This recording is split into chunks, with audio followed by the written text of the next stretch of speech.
Strikes Bold in Fort Myers. I'm Larry Lichstein, and I wanted to start the show off tonight with the United States, which back then was the American Bowling Congress 300 ring. This ring is 59 years old, and today, 59 years ago, I bowled 300 in the Connecticut State Tournament, and later on that July, at the awards dinner at the Jug End Inn in South Egremont, Massachusetts, I was presented this ring and the money that I won in that event. I was 17.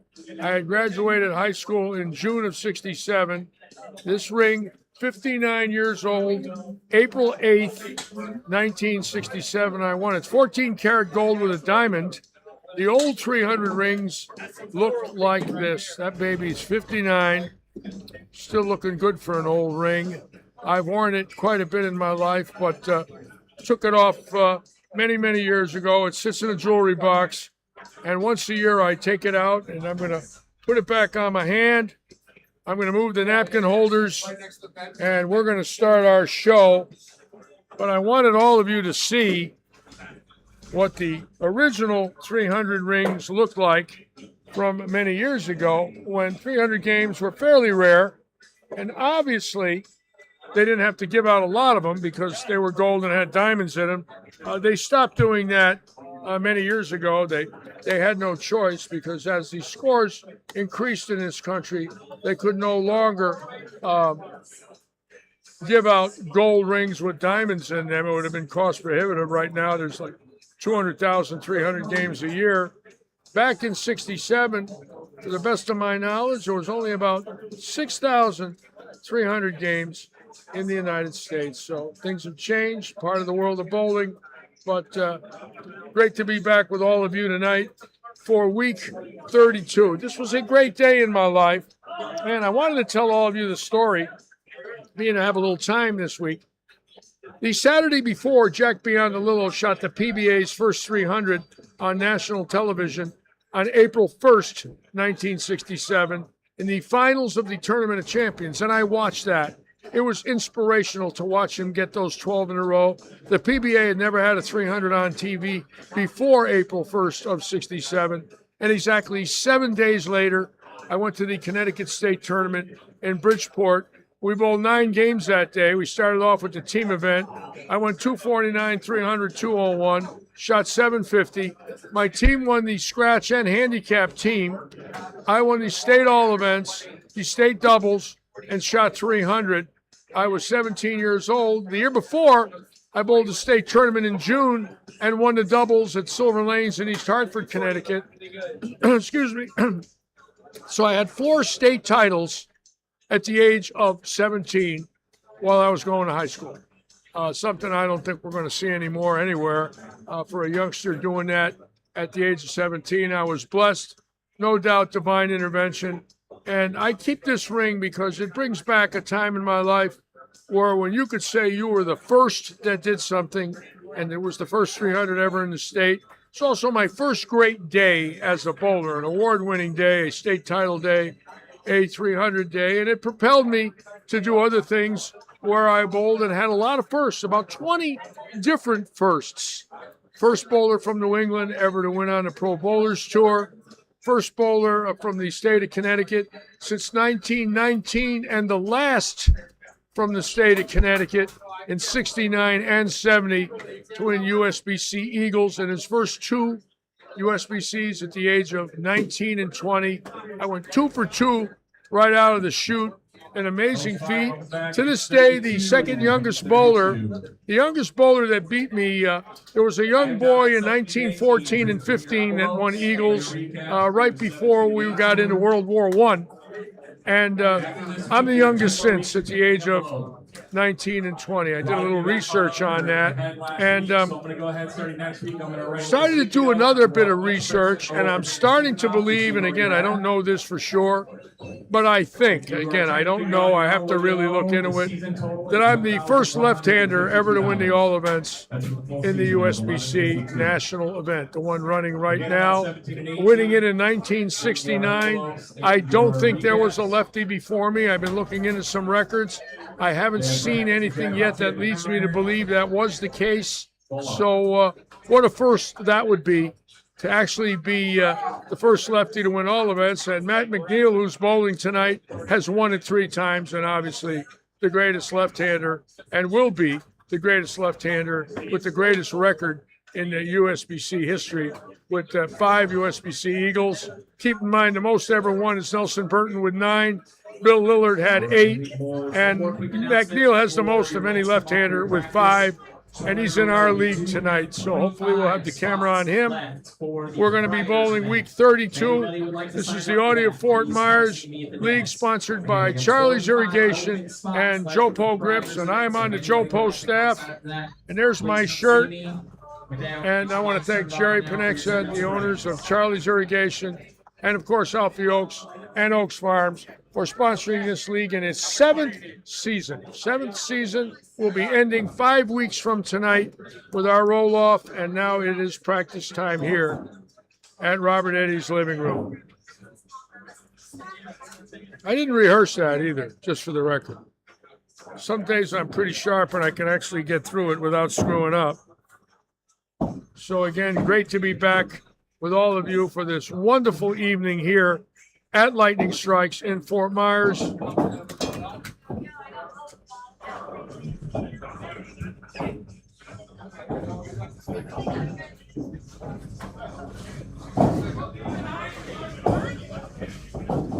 How are you? Hey. Good to see you. How you doing there? I'm still breathing. You're all right. Good to see you. Yeah, but my Hey. wife ain't happy with me.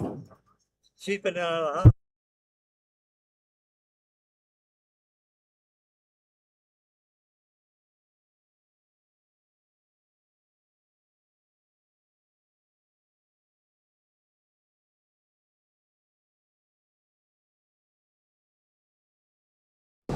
All right.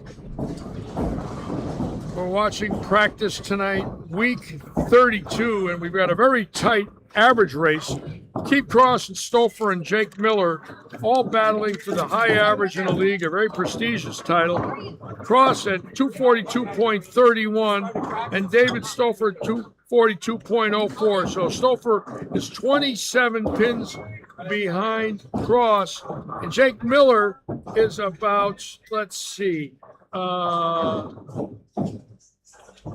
well, a pin in average now is right at about 90. Jake Miller's about 120 pins behind total pins. In league average, just 1.20, which now averages right at about 120 pins because of the amount of games bowled in the league. So Jake Miller, the next 5 weeks, I would say, knowing Stouffer and Cross, we'll probably have to average somewhere around 250 to go around them, and it might not be enough. Because obviously those guys averaging 242, they're averaging, you figure, 726 a night. Obviously Miller would have to average right around 750 a night to catch them. That might be a tough ladder to climb. The 3 of them bowling great all year here at Lightning. Close to 4,300 games in the league. Very high scoring league. Chrissy Stewart averaging 218 in this league, 231 last night in the Audi League. Again, she's been on top, high average literally in every league for ladies for 30 years. A lot of our sponsors bowl in this league: David Forbes, John Pfister, Brian Copeland, all in this league. Skeeter Keiss, Taylor Tailwaggers bowled last night. Again, great to be back with all of you for another great night of bowling.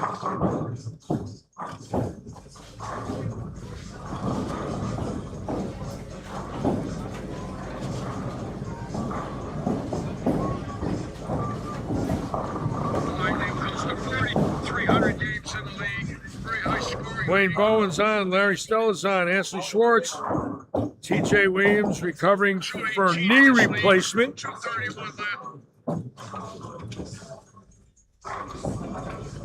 TJ, I'm going in tomorrow to the hospital. I don't know if I told you, TJ, for hair replacement. They're going to try a method that they've never done before.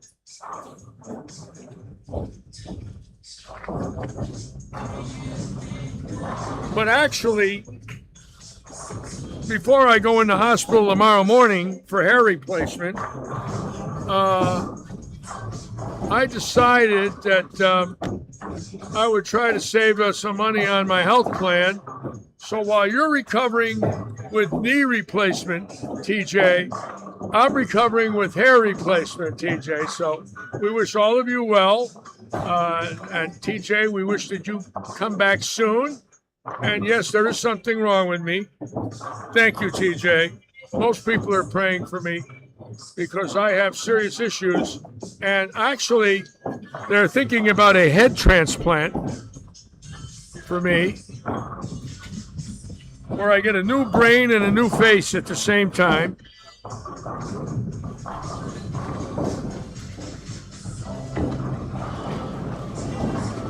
Now, Mike Cannington, right there on 36, who was vice president of the United States Bowling Congress for 4 years, just was replaced with that great honor. Shot 300 in this league about a month ago. It's great to see Cannington have a great night with all of us. And right now in the league, strangely enough, and I cannot believe that I'm going to say this, there's not a bowler that's had 2 300s, and it's virtually impossible to make that statement, but I double-checked our list.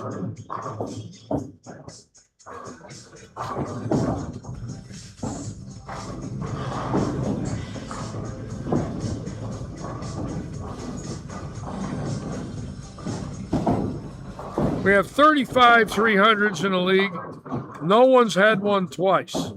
Stoffer hasn't had one at all, which is unheard of for his ability. McNeil hasn't had one. So, two of the big guns, obviously, that are capable of averaging 260 for a 4 or 5 week stretch, have not had 300.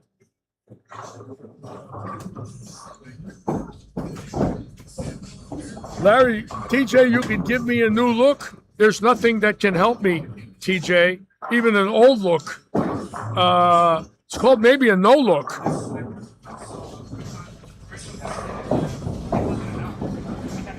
We miss you, TJ. You'll be back as good as ever.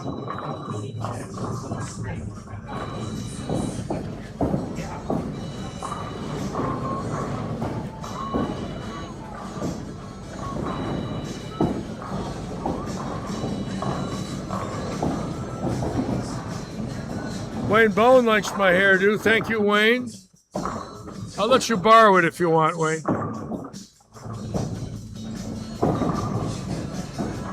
There's our owner, the boss, Robert Eddy, on 13 and 14.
You'll be there.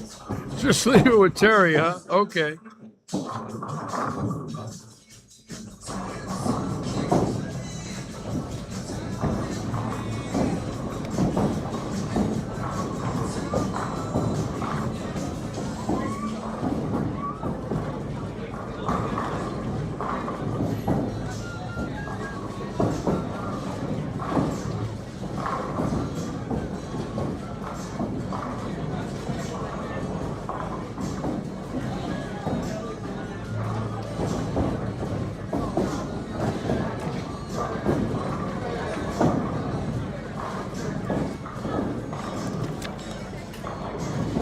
now leading this segment is the Ultimate Disaster Team. Seat the Table in second, DeWitt Renovations in third, Southwest Florida Support fourth. Now keep in mind, I will have the format for you. It's a unique format. It's a 64-team bracket with teams getting byes. The top 4 teams in the league that won the 9-week segments will get 2 byes. Then the next 10 teams will get 1 bye. And then after that, the bracket bowls down to them. All teams are in the roll-off. It is conceivable, although I doubt it, that a team in 46th place could get to a title match. I think the odds of that are the same odds as my hair going back. But the league wanted every team to have a chance. So Keep Cross is going to give me it in writing.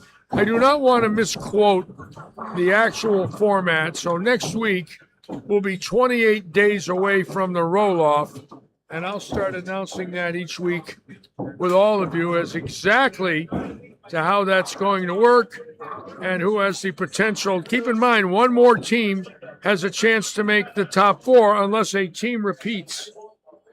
Right now, the Stouffer team has won twice. And the team with Jake Miller, Bruce Kaiser, and John Van Baren has won once, and they're leading again. Ultimate Disaster with Van Baren, Nigro, Kaiser, and Miller are leading again. It is conceivable, although highly unlikely, that 2 teams could each have won twice, and that would mean I'd have to find out what those byes mean in that case. That's a real interesting scenario there. And right now, Ultimate Disaster has a 7-point lead. Again,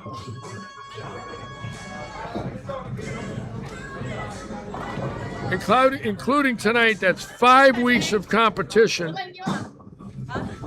And then the 6th week is roll-off night.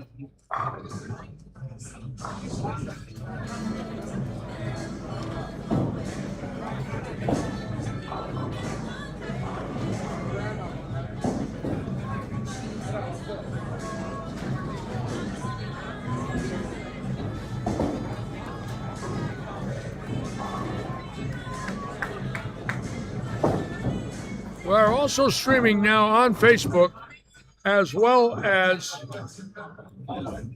YouTube.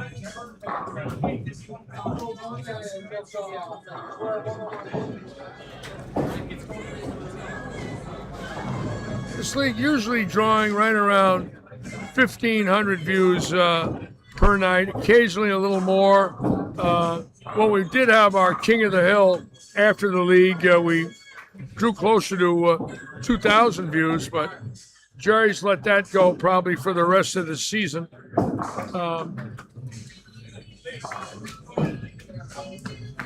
And when I opened my show tonight with that ring, I know this is going to sound a little ridiculous, but I saw what gold is going for right now, and I have several friends of mine that have sold their 300 rings and got an enormous amount of money for them, the old ones like this one, which are gold. And I thought about it, and I said, if I sell it, it's going to break my heart. I've been looking at it, since 1967. I don't know. Most of the things I've had since then are gone anyways. I thought about it, and I said, I've got 3 rings with gold in them and diamonds, a couple of Hall of Fame rings, and I said, man, if they're worth $7,000, $8,000, that's a nice little hit to make. But if I did it, I don't know what the day after is going to feel like, and by then it's too late. I just don't know. I don't know if I can part with them. The money certainly sounds good, but boy, it's tough to give up something you've had since you were a teenager. A PBA Hall of Fame ring is 30 years old, April 26th, 23rd or 26th. That's coming up. And 30 years ago, I was inducted in Chicago when Mike Albee and David Euston. That thing's got about 50 diamonds in it. And I'm thinking, man, it's gold too. You know, is that thing worth $5,000? I don't know. $4,700 an ounce? That's crazy. That is a lot of money to have something sitting in a jewelry drawer. Just don't know.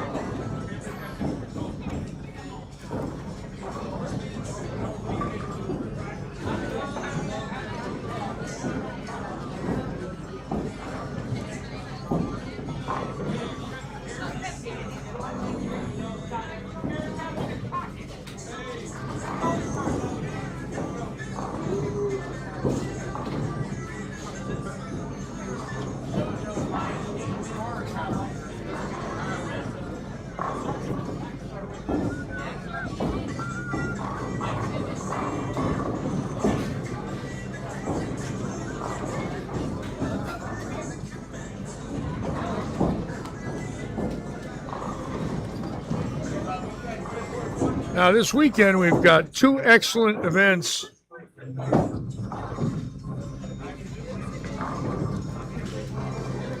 Coming up, we have the Trios Handicap Eliminator on Saturday.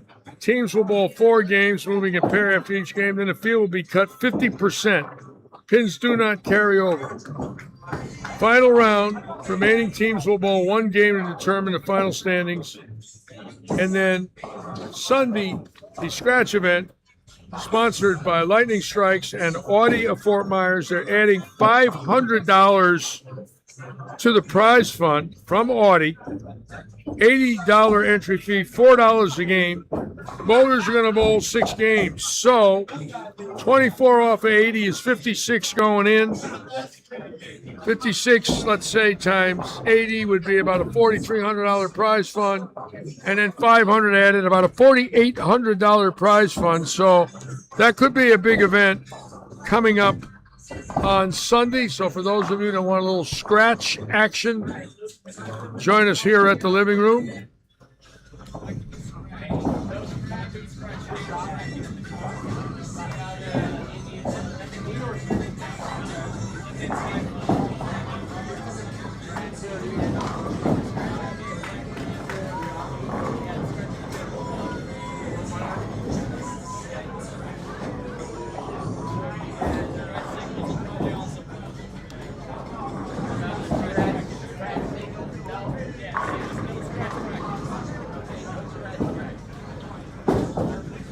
I never heard of Lakeside Lanes, Wayne. I was at a few centers in the 70s. Of course, Brunswick Northern Bowl in Glendale Heights, where the World Open was held. I was in Diversity River Lanes. I was in River Grove Lanes in River Grove. Bowled a regional there in 75. Actually finished 5th. Had a weekend off and stayed there in my RV. And Boulder Regional was owned by Frank Husband. It's a 16-lane house with a banquet facility in it from another world. It was wonderful. Also bowled at in Chicago, Stardust in an action match in 1969 against Andy Rogoznica. Long time ago. Bowled him for 200 a game when I was 20. Betty's on. Welcome aboard, Betty.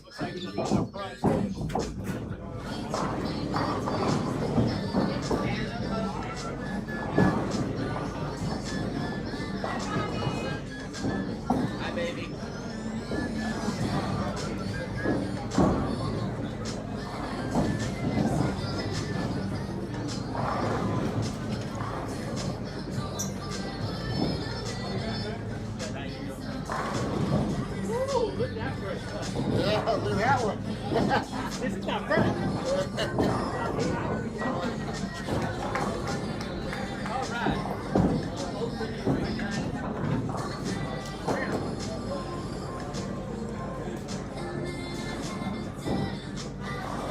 Jeremy.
You know, I was mentioning last night about the young man that won. What composure and class Spencer Robards showed in his speeches and interviews to win his 7th event. It's a unique story. He was so good in college that the commissioner of the PBA gave him an exemption.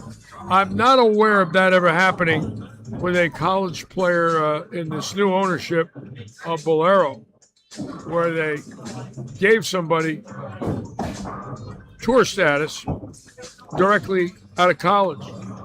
But I must say, if they were going to give it to anybody, they chose the right one when they chose him.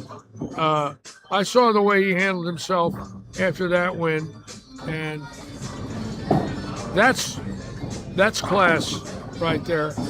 Class and great ability. And I'm so happy for him, because his name's been circulating around for quite a while. He's very unique as a two-hander. I mean, it's a style you really can't describe because of the two-handed game. You can't teach it either. Not the way he bowls. You can't teach it. There's certain two-handed games you could teach, like Chris Vai's game you could teach. Very deliberate, soft walking steps. Know what I would call unique body motion and back angles and elbow motion. Very book-like, if you will. Robards' game is just run and gun and rip, and he gets every ounce of strength out of every release. I mean, there's no backing off. I don't think he knows how to back off. It's full blast. What's great about it is the control at the release point is phenomenal from any angle. And he's fearless and a fine young gentleman, and I'm happy for him. You know, a lot of people don't like the two-handers, and again, I can understand that. You know, it's still very new to the game. It's only in its 20th year or so since Belmonte brought it over here from Australia. But it is the game of the future with youth. There's no doubt about it. And whether we like it or not, that's what's going to happen. And each week there's 2 or 3 on the show all of a sudden. There has been a show or 2 with 5 two-handers on it. And it's going to continue to do that as time goes on. So we might not like it, but we better get used to it. Whether or not it's right or wrong, it's not for me to say. I'm not involved in rulemaking, nor am I going to comment on whether or not I believe it's right or wrong. It's not for old people who are retired, even though we might have great records and have been around a while. It's not for us to knock it or belittle it simply because it's legal. And as long as something's legal, you really shouldn't knock it. He's not done anything wrong, neither's any of them, especially Belmonte. I mean, you know, he's obviously one of the greatest bowlers that ever lived. A lot of people knock it on Facebook and come up with all this. It should be illegal. You should have, you know, your thumb in the ball and all this other you should. Well, unfortunately, they're not going to do that. So why even say it? They're not going to start banning people because of the way they bowl. It's never happened. There are certain rules. Obviously, you can't have a weight hole in there. You can actually bowl with one finger if you want to. And it wouldn't surprise me in the least if someday somebody comes out and bowls one finger. I don't know who or when or how, but being at two's in there, they went from three fingers to two. I could almost see somebody using one. Again, it'd probably be somebody that's, a monster, got an arm on him, as big as my leg. But there's no rules on how you grip the ball as long as there's the legal amount of holes in the ball.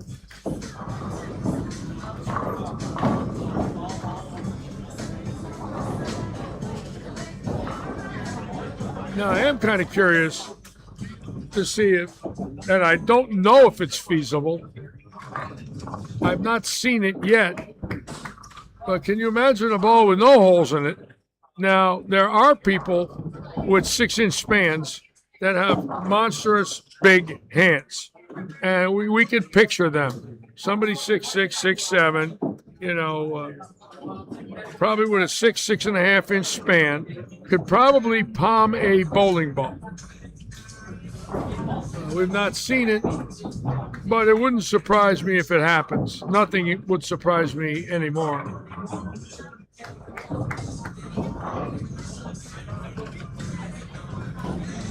Imagine a person buying a ball online, buying a case of balls online.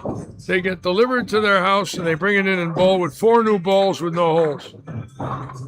That would be from another planet. Betty Cumulus is on. Welcome aboard, Betty. Betty McLolis Land is on. Welcome aboard. Ladies, nice to have you with us this evening.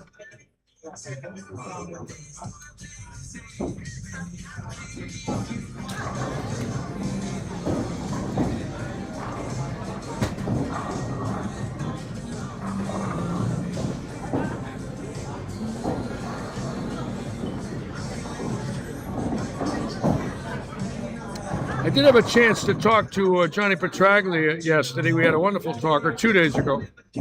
And, of course, I was with him when he bowled his 300 and made 100,000. For those of you who don't know, I'm the man that tackled him when he threw the 12th ball. A lot of people don't know who that is. That was me when I was 45, some 32 years ago. And when John did that Saturday, I was talking to him in the locker room before the show, and he was working out a green quantum with Ray Edwards from Brunswick, who at that time was the Brunswick tour rep. And I realized that on 59 and 60 at Imperial Lanes in Toledo, Petraglia had bowled 3 games in match play on that TV pair during the week. His 3 games were 259, 259, 258. And I noticed that he had, in those 3 games, 29 strikes out of a possible 36. And I said to him while he was working out the new green quantum, JP, why don't you shoot 300? Put your kids through college today. And 2 days ago, that's exactly what we talked about.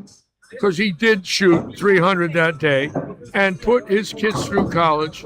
And the girl, his daughter, that he put through college, 30, and made the money to put her through. She was only 10 at the time.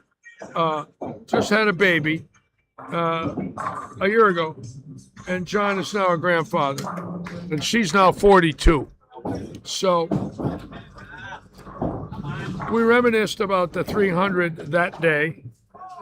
And other than the few thrills I had in my career, that day for me was the greatest thrill as a non-bowler and a PBA ball driller and player service director and employee. That was my greatest thrill, watching one of my best friends in the world have a day that shaped his life. He's still with Brunswick. He's 79 years old, and he's still on the Brunswick staff. He's a Vietnam veteran, very big with the boulders, the BVL. He is the greatest, one of the greatest ambassadors in the history of our sport, along with Dick Weber and Carmen Salvino and many of the great legends. Parker Bone, obviously.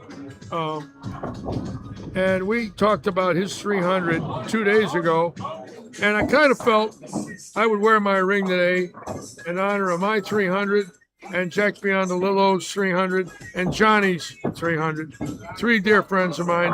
The man who threw the first 300 ever on national television PBA Tour, Jack Biondolillo. Johnny, who won 100,000 with his. I was there for Pete McCordick's 300 in January of '87. I worked that show. I'm on that video as people ran out to congratulate him. I was at Mike Alby's. I'm on that show. I was in the building when Bob Benoit shot 388. I was loading the 18-wheeler. Bill Hall worked that show. I was outside when Benoit shot the 300. I never saw it, but I was on the grounds. I never went back in. Bill didn't know that. And he shot 300, and Bill didn't realize that I wasn't there. And he came out after the show and said, "Did you see it?" I said, "See what?" He says, "Benoit just shot 300. I says, "No way." I was in the 18-wheeler getting ready for our ride to Miami after the show in Dallas. And never saw Benoit's, but was in the parking lot. Joe Panko saw Johnny Gunther's. I saw that one on TV. February 20th, 1969 was that 300. Just happened to know the date.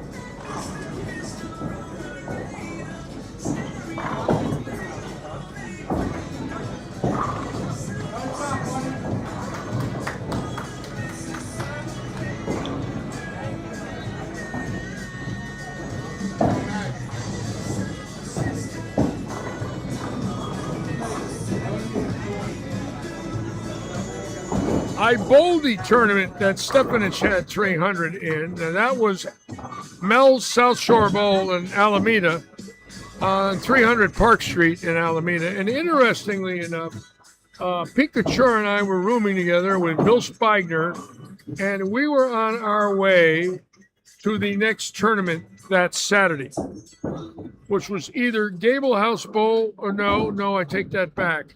It was either the Showboat or Bowling Square in Arcadia, I believe. We were going to one or the other that Saturday from the Bay Area. And we watched it on a TV set in my Winnebago as we were driving either over to Vegas or LA. I do remember watching it, and I know I was not in the bowling center when it happened.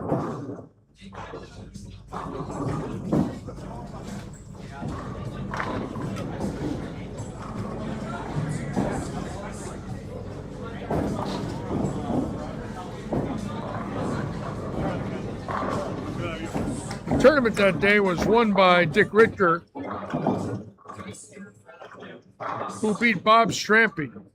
And that was the last time, I believe, that Strampy bowled for a title, was that tournament. Strampy was one of my boyhood idols, passed away a few years ago in his 90s. He was the 64 bowler of the year.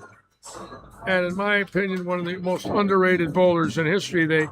When he was put into the PBA top 50, he was put in at 47.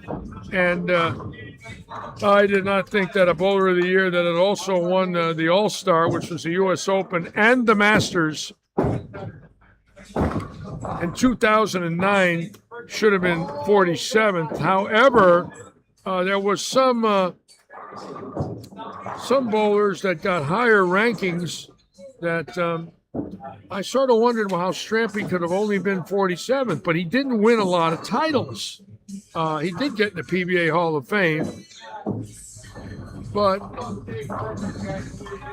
he did not have a lot of wins. But boy, was he great. I love Bob Strampy.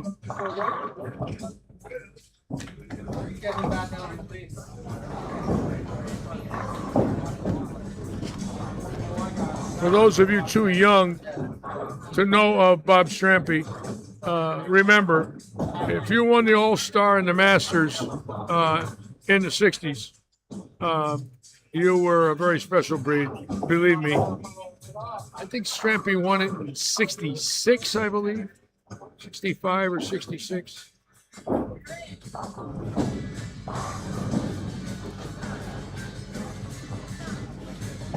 He also had a second in the Masters in 1970 in Knoxville. I stayed for that match.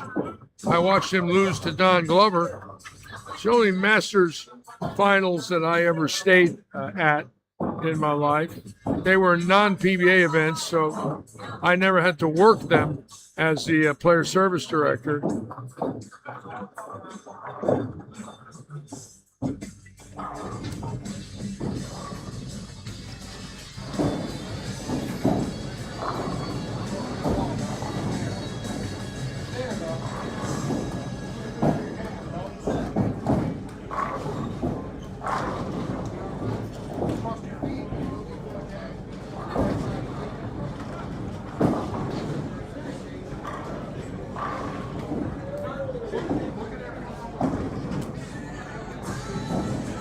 Now, there's no strings out of the chute in game one, and I'm shocked by it. Again, I don't see a lot. Well, there is 6 in a row on 33. The lanes have been not what I would call tough by any means, but a little different. And again, we are the same. The next question is, what is the same, and how do we know it? Well, we know it's programmed to be the same, but sometimes the program is not enough.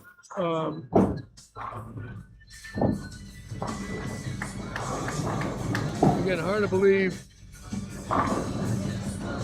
nobody with 6 or 7 out of the chute yet. So we're going to be looking.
A few strings here, though. I think the way this pattern looks is they got to break down a little. And I think if they break down a little bit, they're going to get easier as the night goes on. They look a little tight in game one where there's a little flutter. What I mean by that is the ball sees that break point off the oil and it's not really picking up. I've seen that before here with our lane machine where the ball seems to slow down rather than pick up energy, and it doesn't really hit hard, but that's early.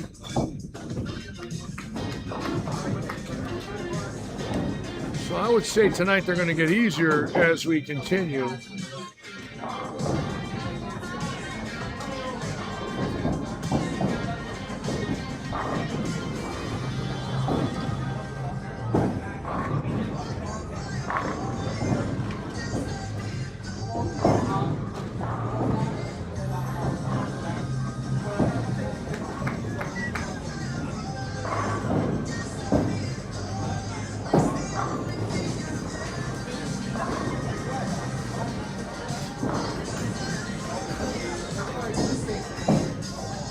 Yeah, my win's on YouTube, Joe.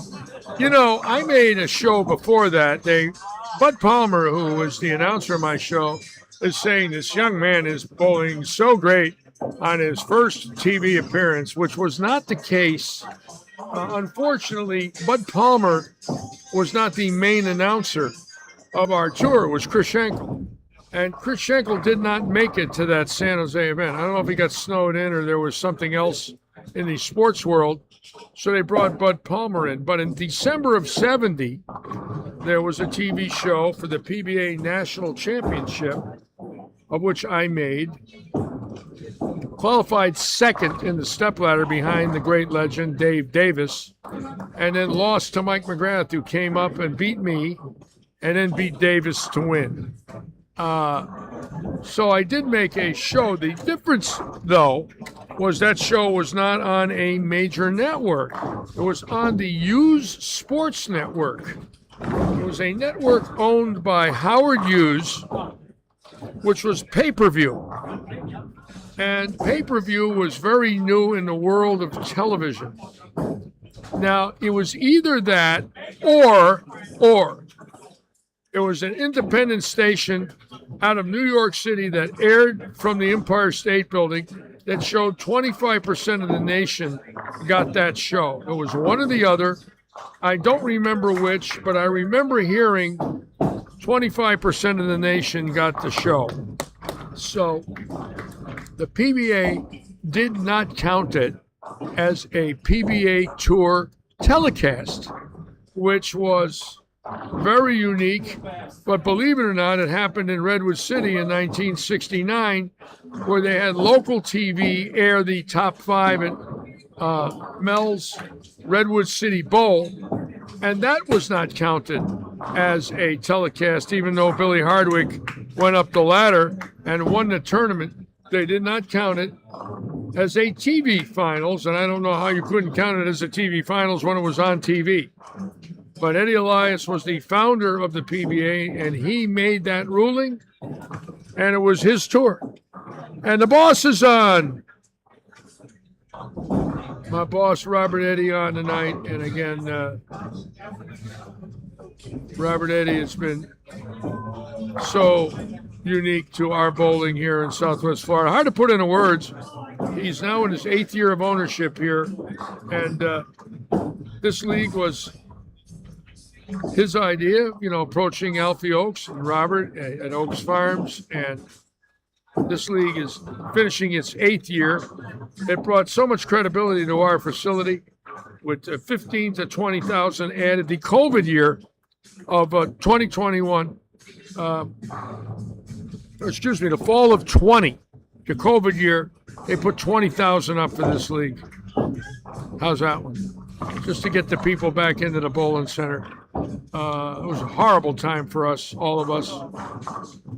But Oaks Farms has been with Robert since we opened, and Audie came in the next year. They've been with us 6 years. Oaks Farms in its 7th.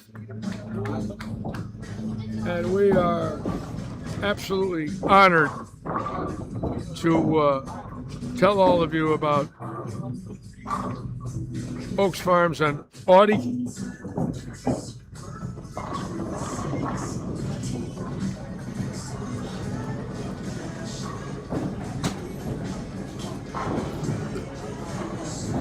And then new sponsors came in because of them, like Paradise Vintage Market, Tailored Tailwaggers, RPM, Jopo, Brightview Financial, Charlie's Irrigation, all coming aboard with us.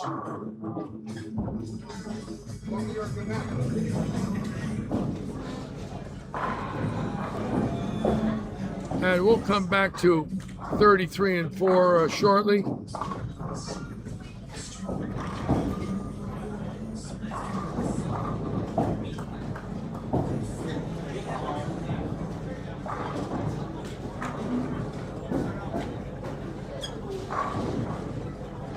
I don't see a Charlie's Irrigation logo up here. Give me a moment, folks. I want to make sure I put one up on one of our lanes here. I don't see it. And if I don't do that, that's a no-no. There's Charlie's Irrigation. Okay. We got it up at least once. Thank you, Charlie's, RPM, Jopo.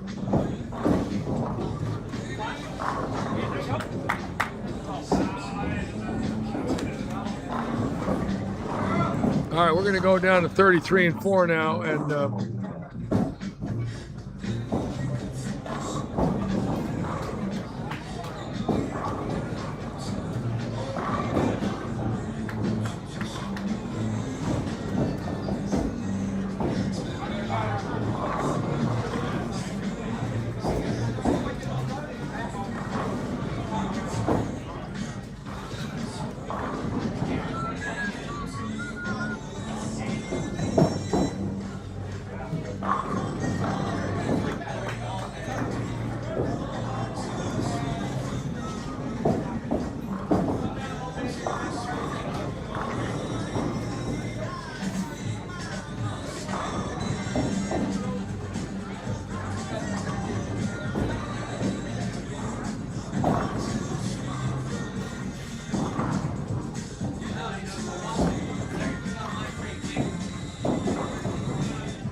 oh, that's a brookie, and that's 9 in a row. He's got a big grin, and yeah, you're allowed to have a big grin.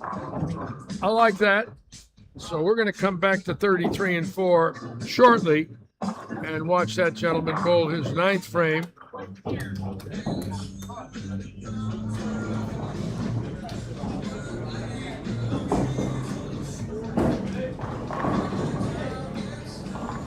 Now, if that gentleman throws 300 tonight, and I hope he does, I'm going to show him this ring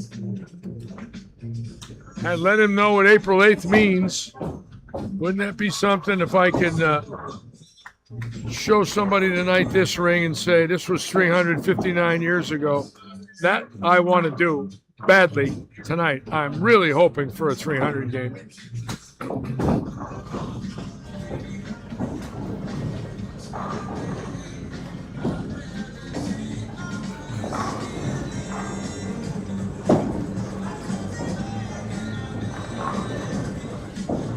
Bianca, can you get me a small order of fries? No rush. Yep, I got it. Thank you, honey.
Of course, in yesterday's qualifying on the Pro Bowlers Tour, Tom Doherty was the leader yesterday, who's from right up the road.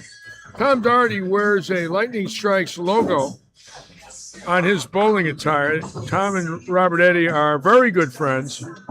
And Tom Doherty off to a rather slow start this year. You know, he is 50, bowling against those kids. So this is a big week for him. Obviously, would love to make a show to get some bonus money. So we're hoping that he can keep up that pace. I don't know about the scores today and what place he's in, but he has been a major factor on that tour for 20 years. But now, obviously, most of the guys his age realize they're in the twilight of their career. And to bowl these kids today with that power and no physical ability is not an advantage in any way or form. There's a lot of games on Doherty's body. He is in great shape at 50. But when you're bowling somebody half your age, that's firing that thing with 500 RPMs, it's tough to beat him.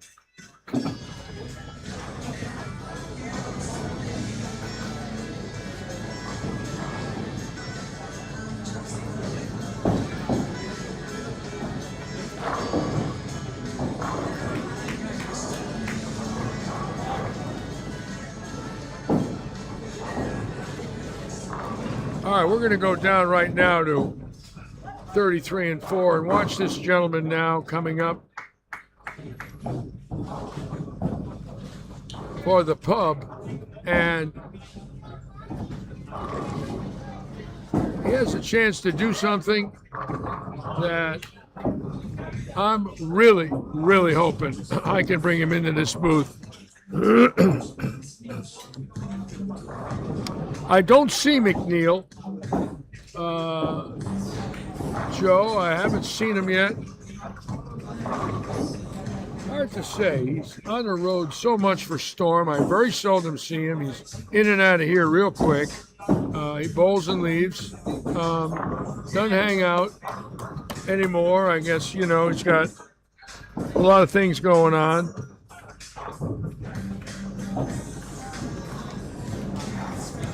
He still has a very high average, even though it's not, you know, in the official average race. He's averaging 251 for 45 games, which isn't exactly chopped liver. That is a great average. He's going for the I-Roof team.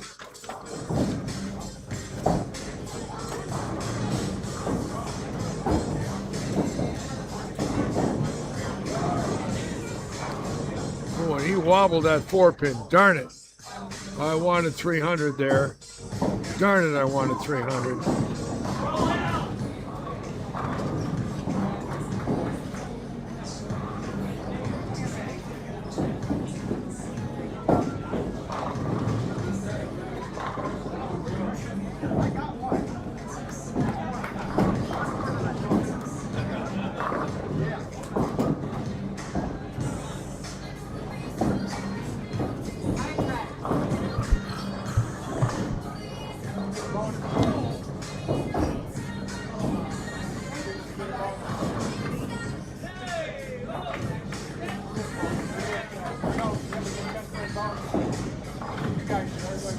I was reading today's Bowler's Journal. For those of you that get it, there was a tribute in there to Dottie Fothergill, who passed away last month at the age of 80.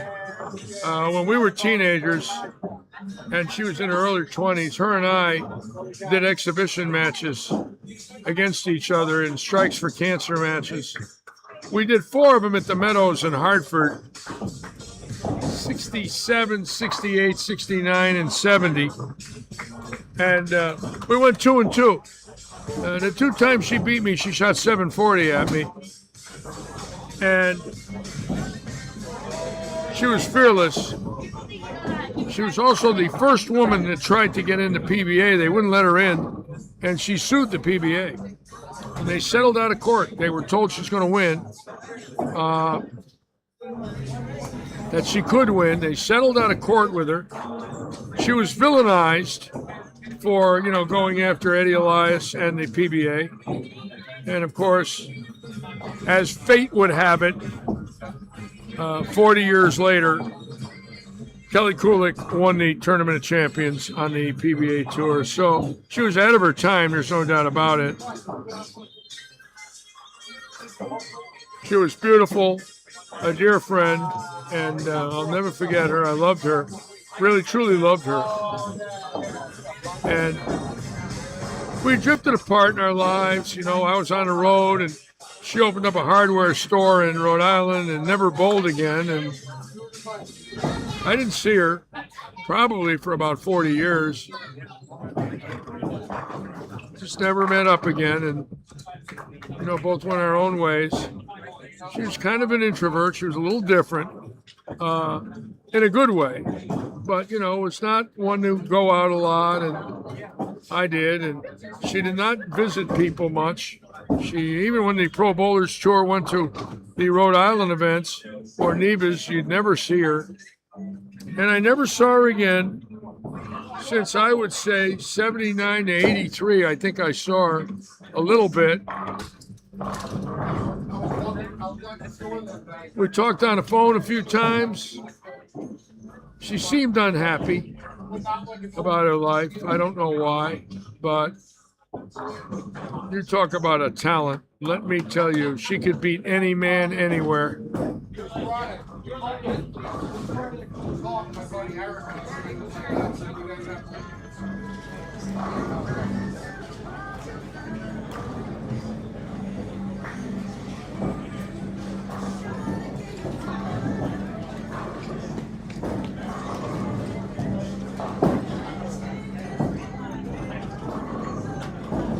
But she was Woman Bowler of the Year in 68 and 69, Joe. She was 5'1", 95 pounds. And she had the smallest fingers and thumb I'd ever seen in a bowling ball in my life. They did not have a bit small enough to drill her ring finger on her left hand, so they had one specially made at a machine shop that would cut hard rubber without smoking the ball. It had to have a carbide tip on it. And very small hand. I think her thumb was like 11/16, and her middle finger was like 37/64, and her ring was like a little bigger than a half inch. And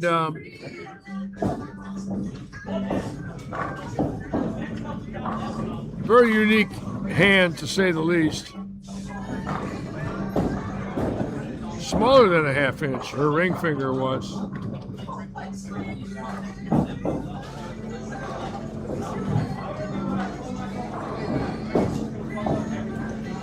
Joe Panko wants a story.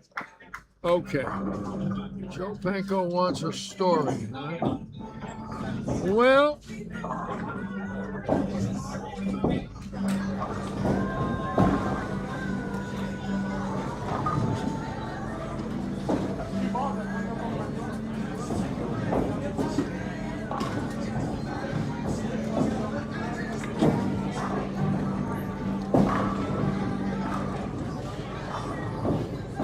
to think. I'll come up with something.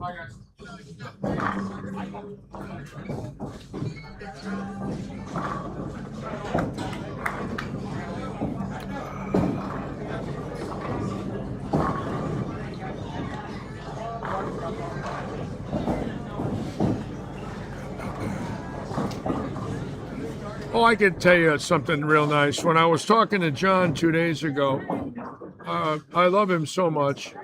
And I like to talk about things that I know he had happen to him that meant a lot to both of us, because when he would tell me about what happened, it was thrilling when he would tell me. And one of the most wonderful things that Petraglia had in his life was when he was inducted into the Italian American Sports Hall of Fame.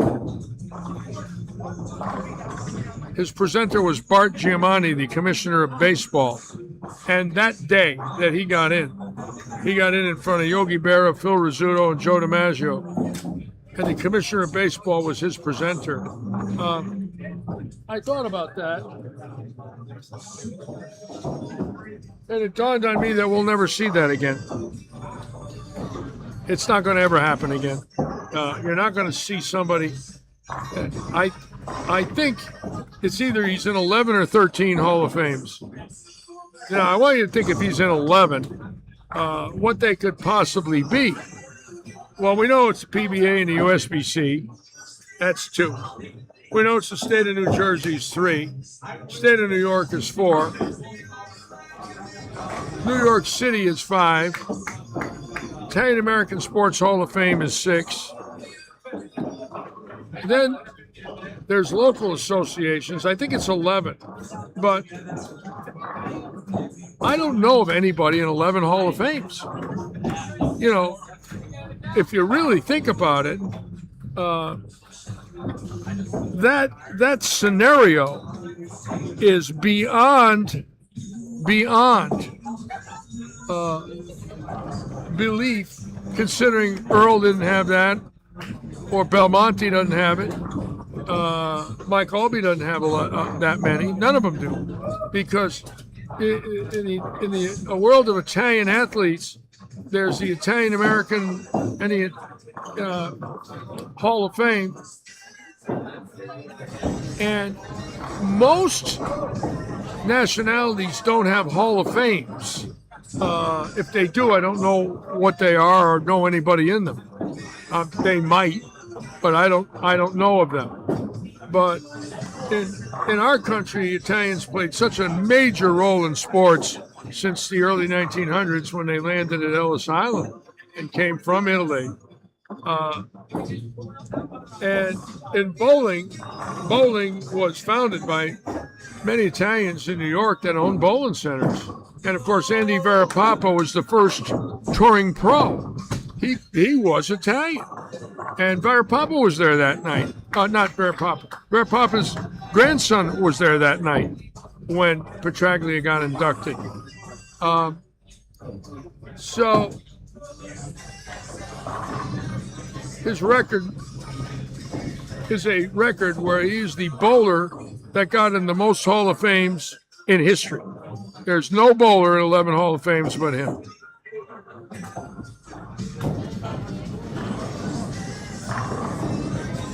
And I think that is all you need to know about him. When you hear that number, you go, oh my God, I know so many people that aren't in any. How did he get in 11 times? Well, the odds are astronomically against him. But I'm proud to say I lost to him in his first televised TV victory. But we made the show in 1970 together in Garden City. We both made that show together. And what I never realized was in 1970, when he made that show, that was his first PBA telecast and mine. Both of us. That was number one for both of us. No, I'm sorry. I take that back. He had made the show in January of 70 on the winter tour. It was my first show, not his.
Who was the top 5 on the show I won?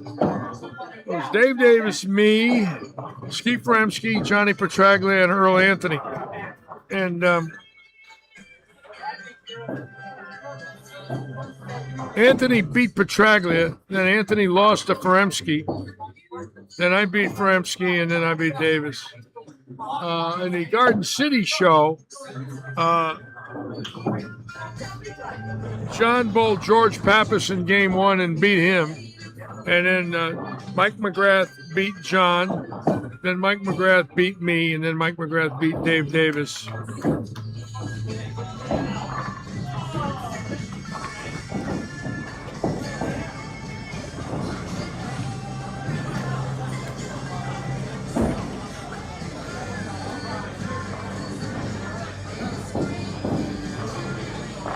The show I really wanted to make that will haunt me the rest of my life was missing the U.S. Open in Madison Square Garden by 3 pins. Well, Weber and Richter struck out in the 10th to beat me. Now, if I make the show, I'm either going to bowl Weber or Richter. And then in front of them was Davis, McGrath, and Anthony. So I would have been the 4th lefty to make the show if Weber and Richter didn't strike out. One of them would have made it. One of them wouldn't have. And the following year in 74, Larry Lobb was the lead, come up the ladder and beat Dave Davis, who was the leader in the U.S. Open. I don't remember who else was on that show, but I know Lobb was, and he did win it.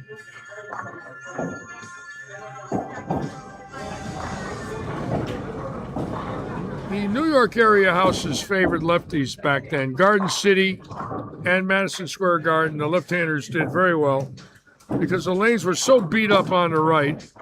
You know, 85% of the bowlers were right-handed. The lanes were wood. The right side of the lane got trashed. And the PBA would come in with lane maintenance in 73 and 4 and try to make the lanes fair by holding the lefties back from dominating, but never shutting them out. Their goal was never to wipe us out. Their goal was that the show wouldn't be all left-handed in the U.S. Open, and it almost was both years. The 73 year was 3 lefties and 2 righties. The 74 year, I know Davis led it and Lobb beat him. I don't remember who the other bowlers were in that 74 year. I was 9th in that U.S. Open. But the left side in New York always played great. Anthony won at Garden City 3 years in a row. The left side just dominated because the right side looked like it was hit with sledgehammers all year long.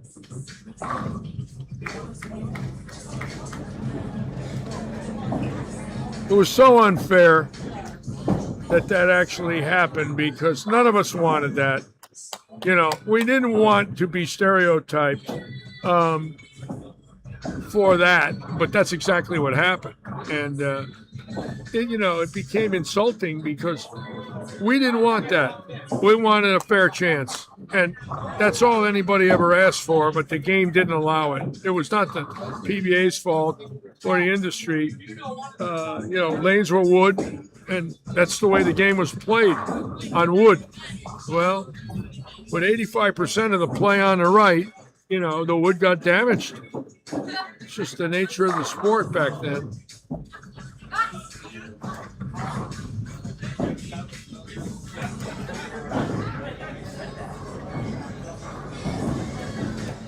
All right, we're looking for strings in game 2.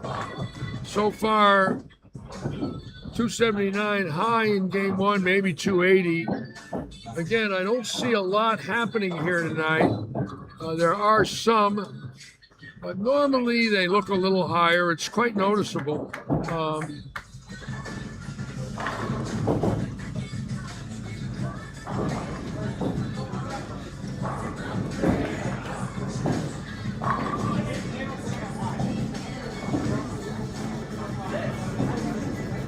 Yeah, I remember the Kegler Bowling Club a little, not a lot, but I remember it.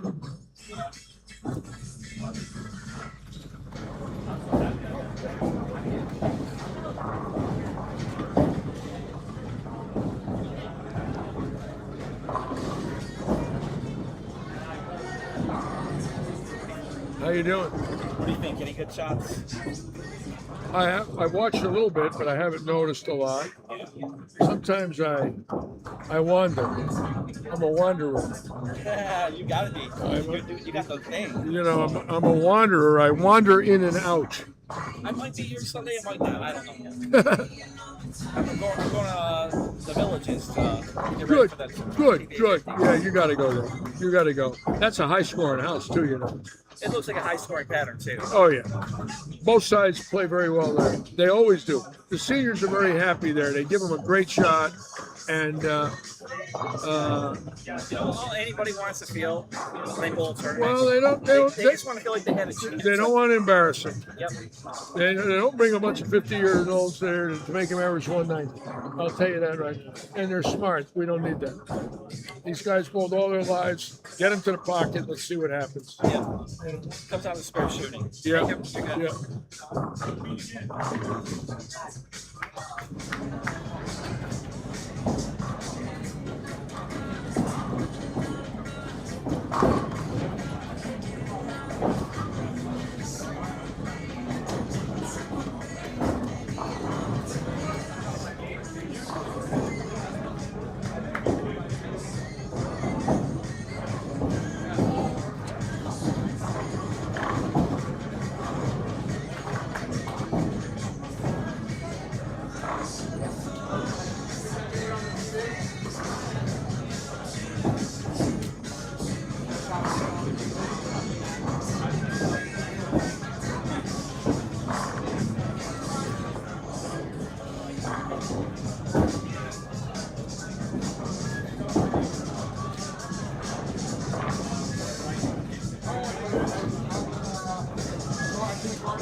Stella wants a trivia question. Okay. I got one for you, Stella. Bear with me.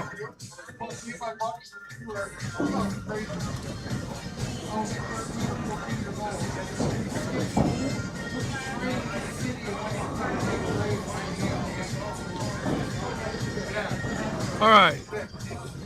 We're gonna see how good Stella is on this one.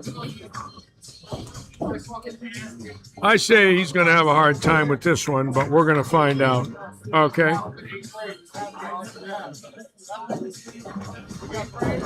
It's sort of a trick question. It's very unfair. But tonight I'm going to pick on Stella and give him unfair questions. Name the producer and director of the ABC Sports telecasts of Pro Bowlers Tour in the middle and late 70s. Who were they? The producer and the director of the telecasts in 75, 6, 7, 8, right in there. Who were they? He gets this one.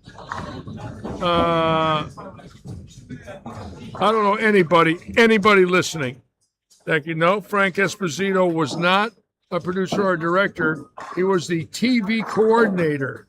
Who was the producer and director of the shows in the middle and late 70s? And I'll give you a hint. They also did Monday Night Football with Frank Gifford and Howard Cosell. Who were they?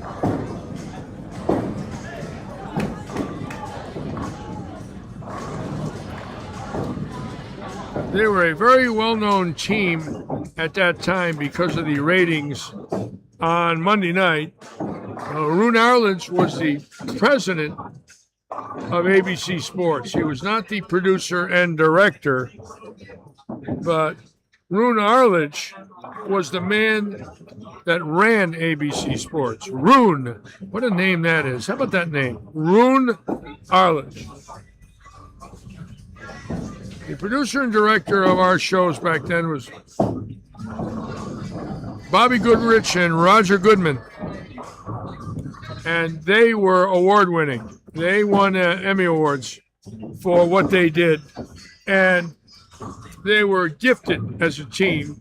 And they did Monday Night Football with Howard Cosell and Frank Gifford and the PBA Tour, and they did the Olympics. So I knew Bobby and Roger, and they were very good to me. They did put me on a few of their shows, not a lot, but a few. And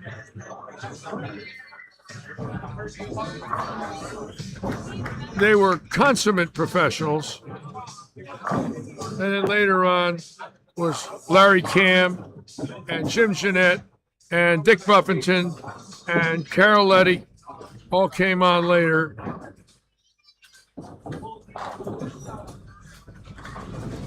Now, in the 80s shows on NBC, Glenn Adamo was the director.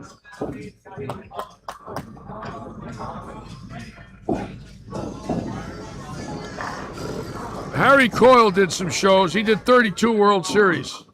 Harry Coyle was a legend in sports broadcasting. He did 32 consecutive World Series.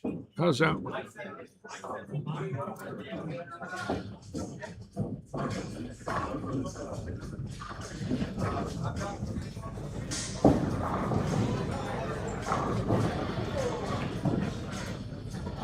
Of course, ABC was gifted with Burton obviously,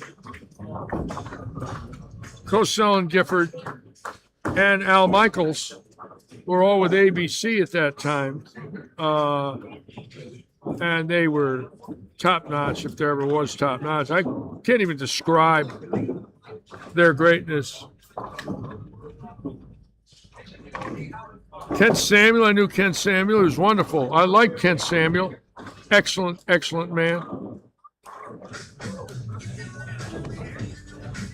Knew Kent, talked to him a lot in my life.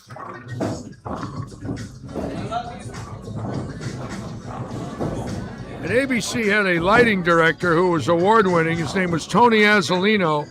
And Azzolino was so good that he did the lighting at every single sports broadcast from Madison Square Garden, as well as Sinatra at the Garden.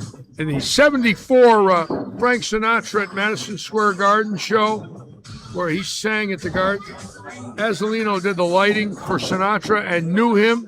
And I asked Tony about him, and Tony said they were very close, very good friends.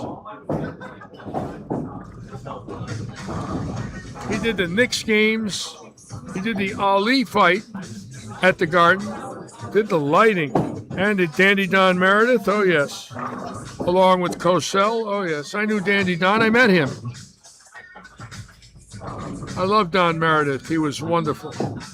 Quarterback for the Cowboys before Roger the Dodger Staubach.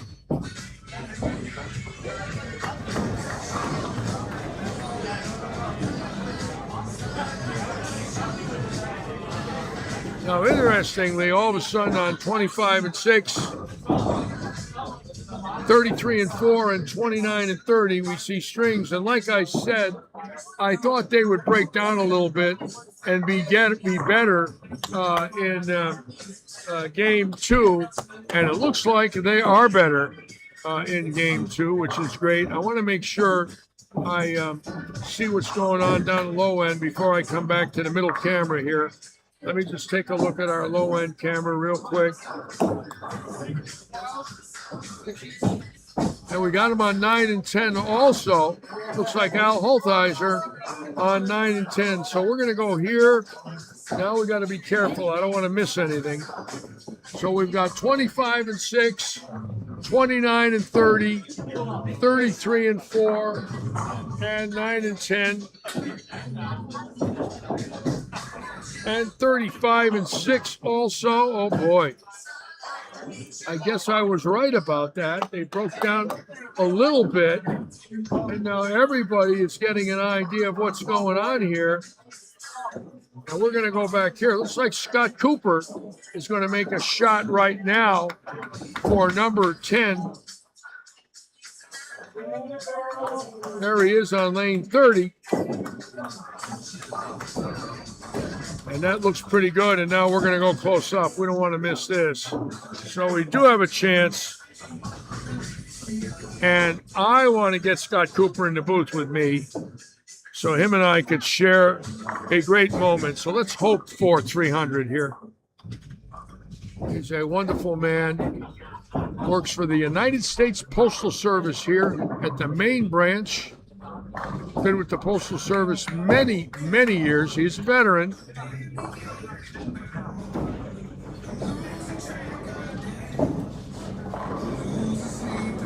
Oops, that's to the right. Oh boy. Just never got it off his hand. Darn it. Wanted to see 300 here. Oh, I hope we get one tonight. I'll be very disappointed if we don't. So,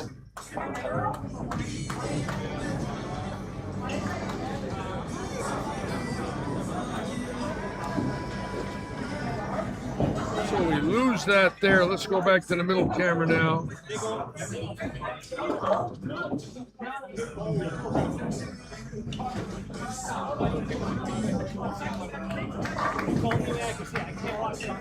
We got Craig Lewandowski right in front of me on 25-6. And then we will go to the low end. and watch Lewandowski hanging a 7, so that's over there. Boy, for us to go 2 games without 300 is pretty rare, but it does happen.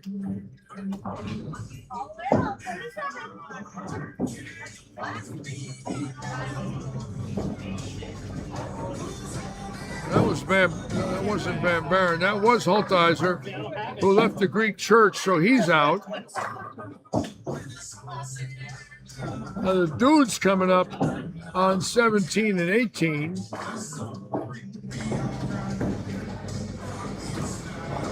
Let's watch the dude. Dandy Dunn. Turn out the lights, the party's over.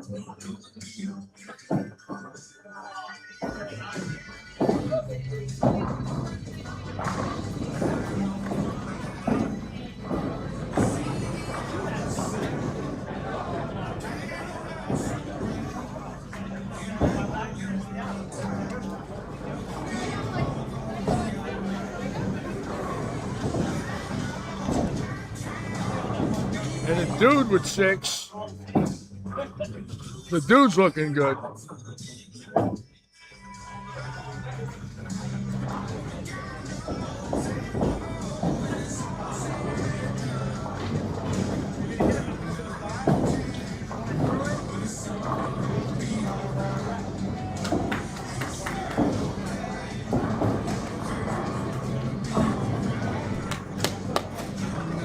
And, a lot of people are starting to talk about the potential, although I doubt it's going to happen, of E.J. Tackett running away with the point lead and not winning a PBA title.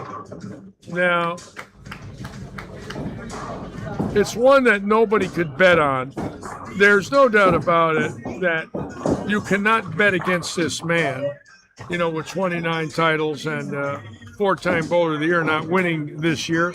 But this is tournament 8, okay? And I don't know what he's doing this week yet. I know he got off to a bad start yesterday. I don't know what he's got going on this week. But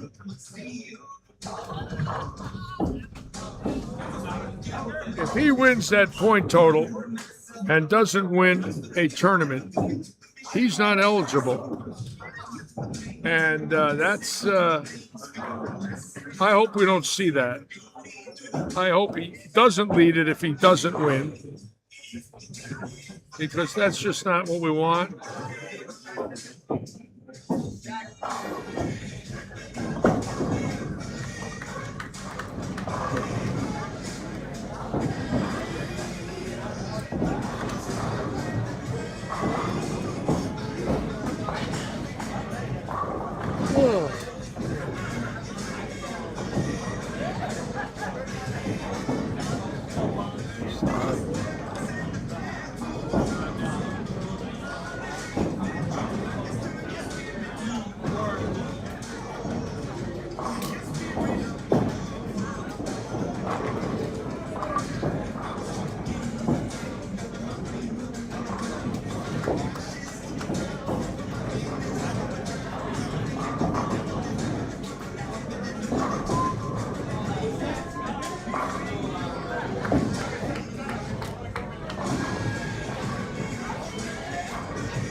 Now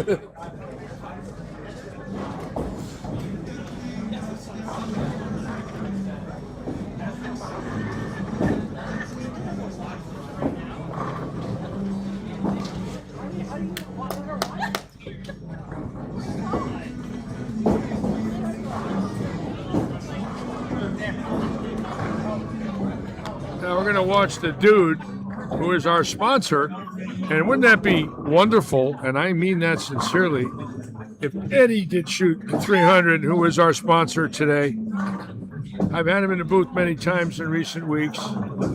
And he's one of the sponsors of this league. So let's see if we can get a 300 for him. This is for number 7. Long way to go, but he's certainly capable of it. Oh, yeah. Those last 2 are in the pit.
Again, keep in mind the trios this weekend. Sunday, the scratch event, $80 entry, $500 added to the prize fund by Audi. There will be a 5 boulder step ladder after they bowl 6 games. That's Sunday. And of course, here's how the Oaks Farms roll-off is going to work. 6 teams will receive a 1-round bye based on the overall wins for the season. 4 teams will receive a 2-round bye. Those are the teams that won the quarters. If there's a duplicate winner, most overall wins without winning a quarter will compete for the 4 teams. First round, 36 teams will bowl head-to-head matches consisting of 2 Baker games with handicap. 18 winners will advance to round 2. In round 2, the 18 winners from round 1 will be joined by 6 teams who got the first round bye, making it a total of 24 teams. Those 24 teams will bowl in head-to-head matches consisting of 2 Baker games with handicap. The 12 winners will advance to round 3. Round 3, the 12 winners from round 2 will be joined by the 4 winners that were the top 4 teams in the league, making it 16 teams. Those 16 teams will bowl head-to-head matches consisting of 2 Baker games with handicap. 8 winners will advance to round 4. Thank you. 4 winners will, 4th round, the 8 winners from round 3 will bowl. 5th round, the 4 winners from round 4 will bowl. And the final will be 2. First place is $2,600, second 14, third 1,000, third and fourth 1,000, 5th through 8, 700, 9th through 16, 500. Prize fund that night for the roll-off will be $12,800. And this will take place 5 weeks from now. We do not know the starting time yet, but I will have that for you.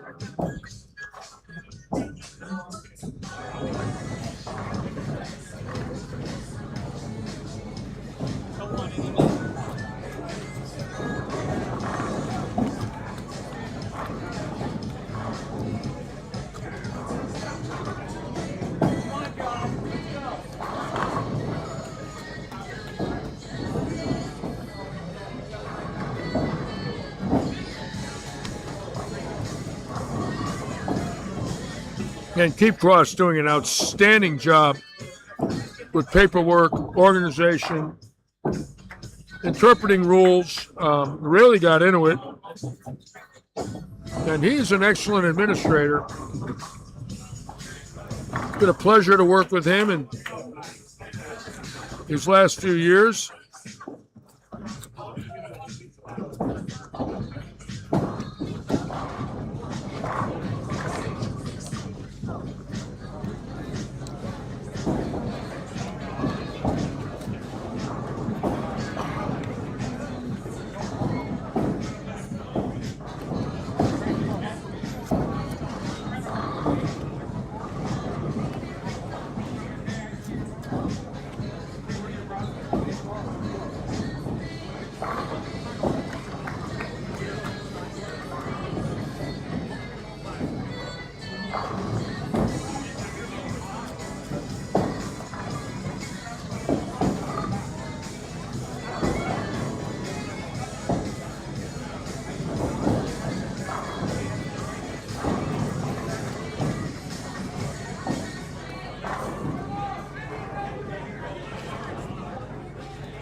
When I watch CBS on Sunday, listening to Dave Ryan,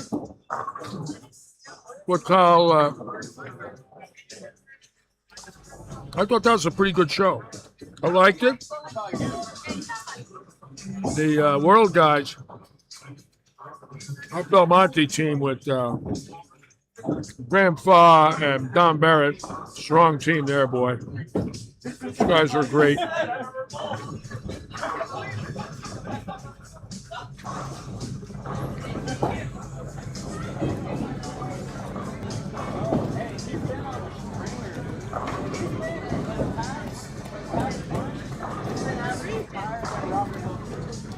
Stanley Kodesh is on.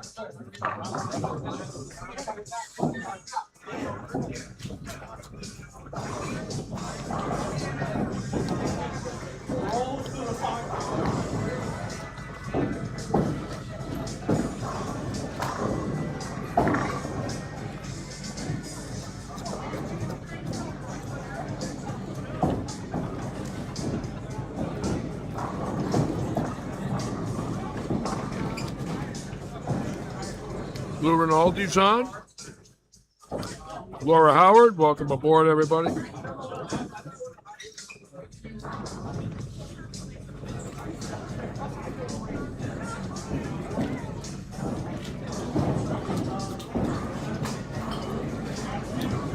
Hi, David. Sure.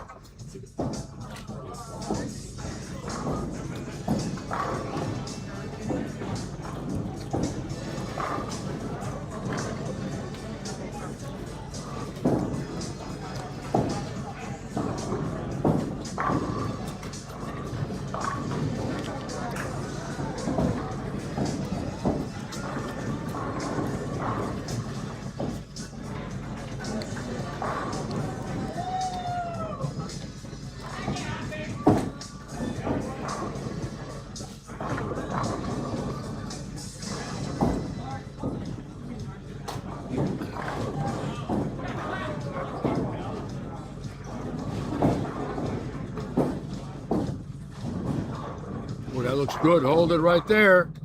Oh, no. God, what a shot. That's not fair. All of a sudden, we're looking kind of doubtful here for a 300 on April 8th. And boy, I was hoping I could get somebody in the booth tonight and interview them. But now it's getting a little shaky. I really thought Cooper had a good shot at it, being that he very seldom pulls the ball. He usually makes pretty good shots. And that ball he threw was right off his hand, about 5 boards. He just never got it off his hand. Duda threw that last ball fantastic.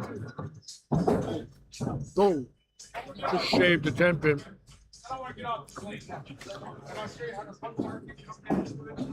So, Art Charbini, hope you're feeling better. Art had a stint put in a few days ago. Hope you're feeling better, Art. Just don't lift anything for 2 weeks.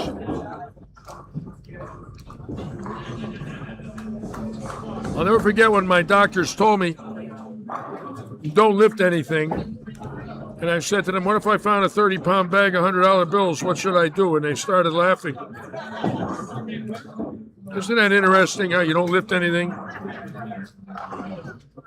Well, what would you do if you found 30 pounds of C-notes? Would you lift them?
Dance with me. You want to dance?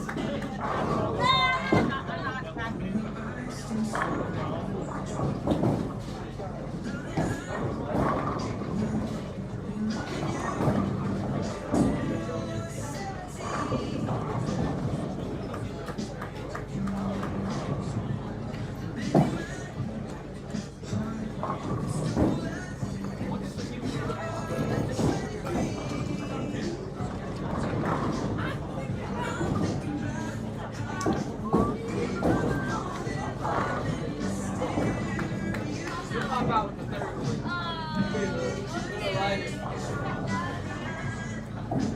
That get real. That get real then. I don't pull out. I'm not feeling good. Let me walk away.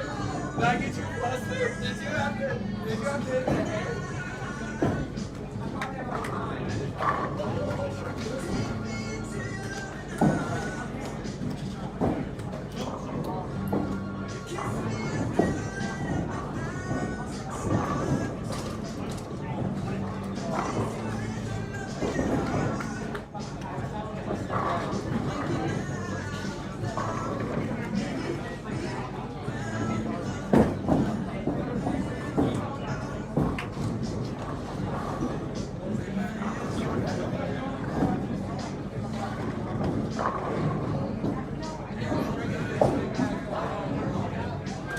Attention all guests, this is your last call for snack bar. Kitchen will be closing soon. And this is your last call for kitchen orders. 8:45. Get out.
I'm throwing the ball so bad. But this pair beats my ass. Yeah. I've gone 227, 227. I didn't. I went 220. It's amazing. The power of the two-handers today is And the second game, by far an advantage to not have a thumb in a ball. I never thought I'd say it because there was just no belief in my heart that that thing could dominate. When I first saw it, I just never felt that the whole country would go to it. Del Warren in 2015, when I was doing a clinic with him, the head coach at Kegel, said to me, in 5 to 10 years, the whole tour is going to be two-handed. And boy, he nutted it. Well, to watch the power where you don't have to worry about timing between your pivot step and your slide to get your thumb out is ingenious. Whoever came up with it with Belmonte, whoever coached him as a young man, was a scientist beyond belief, knowing that the thumb never had to exit based on a grip, that the rotation could be put on a ball two-handed, and you might not be as accurate as you would be, with the normal conventional style, but the hitting power at impact would make up for it. And no truer words were ever spoken. The carry percentage that the thumbless bowlers have is beyond comprehension. And it's easy for them to generate it, and their body size is not a factor. When you watch Simonson, you watch Robards without them thumbs in, those balls are freaking monsters. In my best day in my life, I never had my ball do what theirs does. And at one time, I could get on it pretty good when I was a kid. I would say the fact that their power is equal to Mark Ross in a day and age where people said Roth was the most powerful bowler in the world, now every two-hander has got Mark Ross power. That alone is a scary thought. The minute that thumb came out and they could hit the pocket, it was over. No thumb hole, pocket percentage goes up 60, 70% on pocket hits.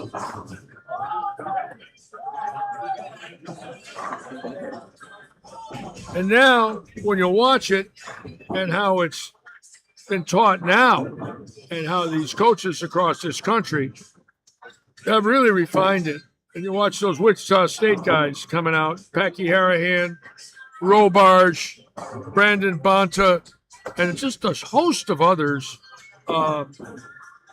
It's beyond belief. Ryan Barnes, they're educated, they're smart, they're confident. They've got great mental games, and they're young. And the old saying we used to have, it's not how, it's how many. Well, now we know it's not how, it's how many. You take your thumb out, they don't care what you look like. There's no fundamentals anymore. When you watch these steps of Robarge and you see them are sideways, they're all sideways. They're perpendicular to the foul line on a couple of his steps. And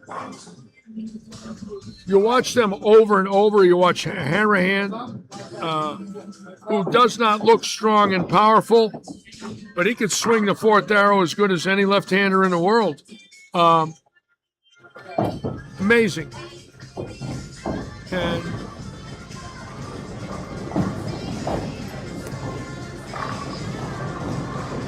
there are some people I've talked to that have said it should be separated and that there should be two types of bowling, one-handed and two-handed, and segregate them.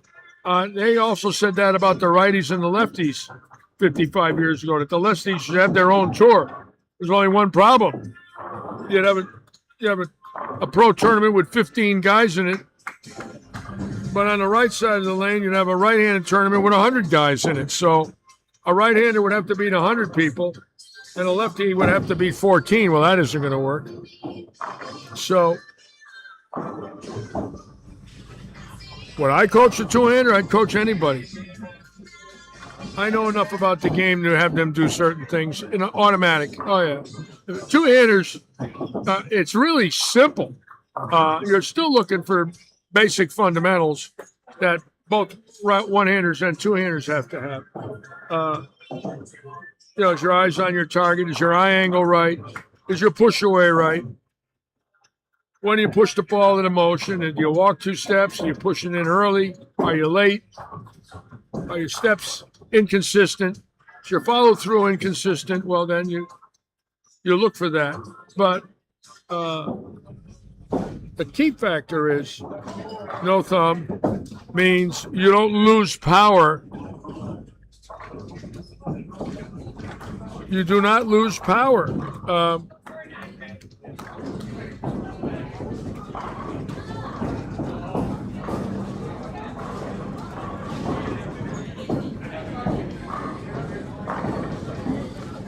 I'm not saying it's right or wrong. Keep this in mind. I refuse to say it's right or wrong. Bowlers just bowl. So don't take my words that I'm against thumbless. I am absolutely not against it. I admire it. You still got to have a brain on you to win. You're not going to get anybody weak thinkers winning out there on that tour. That's one thing they can't change, at least yet. If you don't have a good head on your shoulders, you're not beating anybody on that tour. So you better know how to concentrate, and you better know how to accept defeat. That's the first thing about bowling. You better learn how to lose, because there's only one winner every week.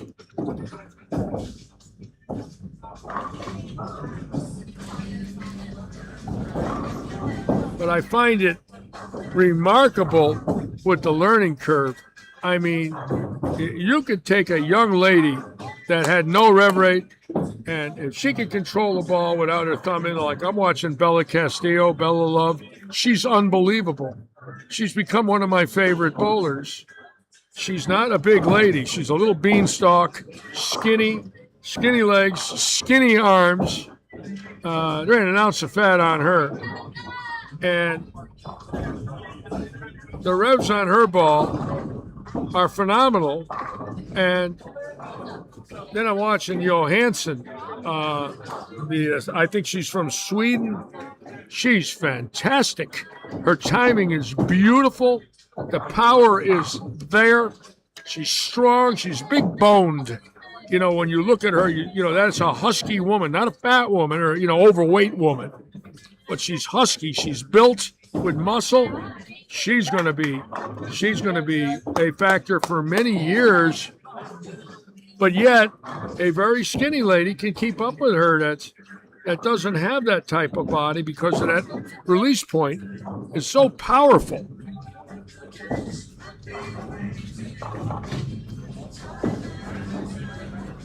And I'm happy for the kids. I really am, because I want them to have what I had. I want them to believe they can go out and have a life in the sport. And if you start young and you keep being successful, you're going to stay a while, and that's good. It's very good.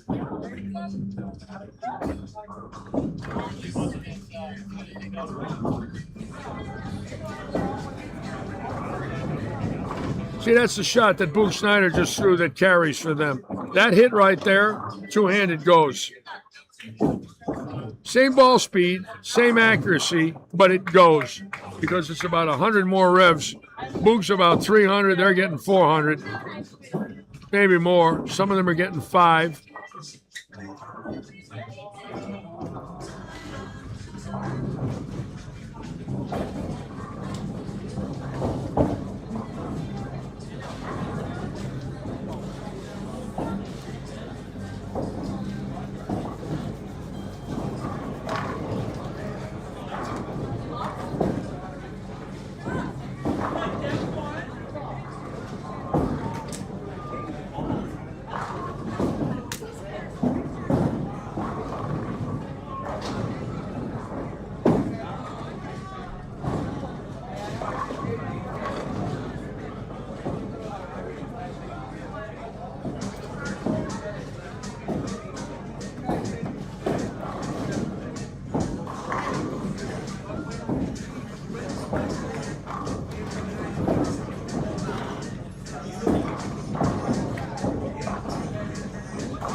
And of course, I could be wrong because nobody can predict the future.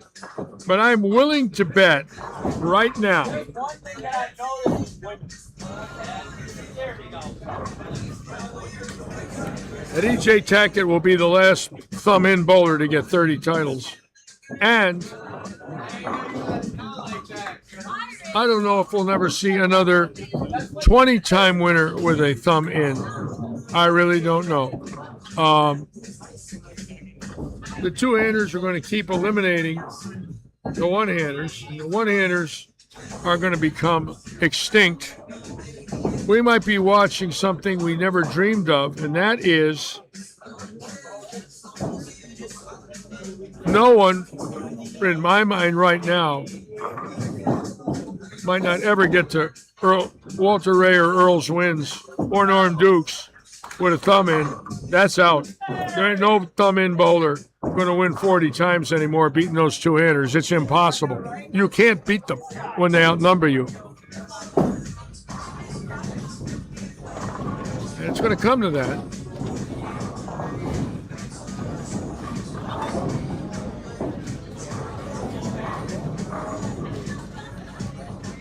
Would I ever bowl two-handed? I don't know. That's a great question, Steve. You know, keep in mind, I'm long gone, you know. I bowled my last sanctioned game 14 years ago. And by the way, it was a 139. I was very proud of that. May 3rd, 2012, 139 in Winter Garden, and I said goodbye. I'm done. It's been a pleasure. See you. I was 62 when that happened.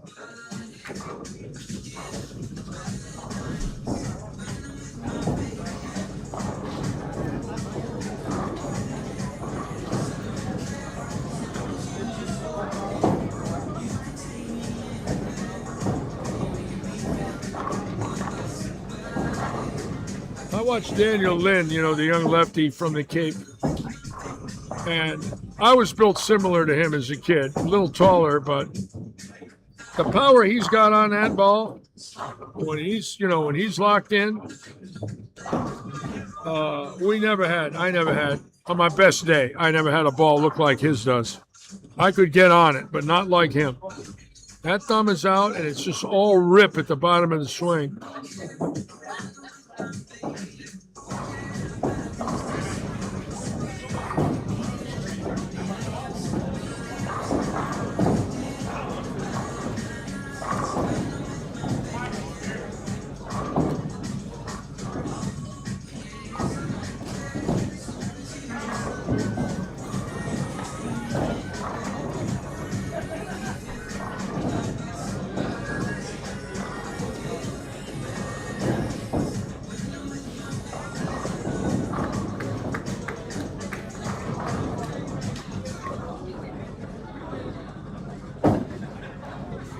Can you do it at 79? Well, there's several answers I could give you on that one. And all I'm going to say is, without making it sound absolutely ridiculous, is most people can't do at 79 what they could do at 59. No matter what it is. It has nothing to do with bowling. It has to do with anything physical or even non-physical. In other words, as your body deteriorates, obviously age is a factor. When it comes to throwing a bowling ball two-handed at 79, I'm sure somebody in this country can do it. Somebody so gifted physically that they could do it. But I don't expect to see people really trying to do that.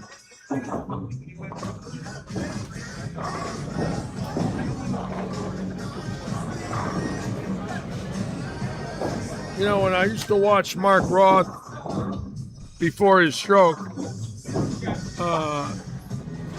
he still got on it pretty good in the 2000s, 2005, 6, right in there. He still had a fantastic release. It was still extremely powerful. These two-handers make his ball look like a knuckleball. I mean, it's scary.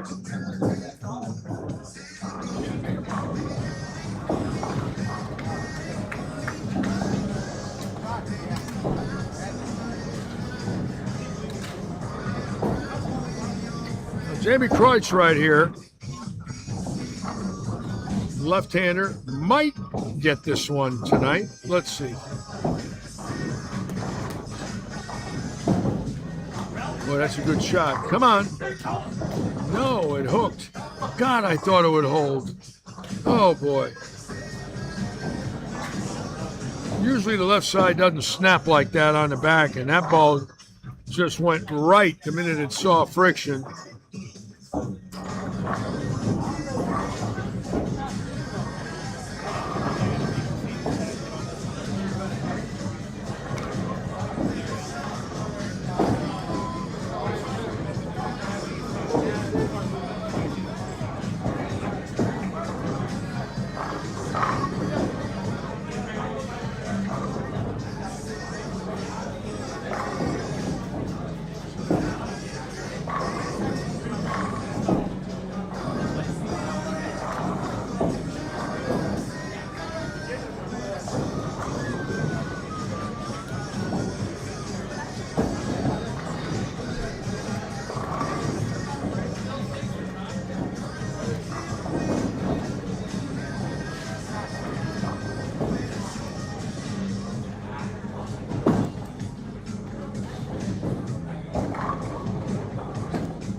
Was talking to Ted Ringling tonight on lane 26, and I've known Ted 40 years. I met him as a teenager in Cleveland. He unloaded my 18-wheeler for me when he was about 16 years old, and he drills balls. He has his own press, and he's become a good ball driller in his life, and got one in his home.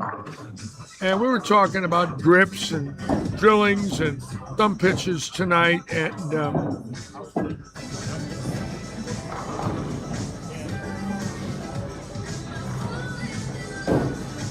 I told him 6 or 7 things that he might want to do. He's using a lot of forward pitch, quarter forward in his thumb, which is a lot.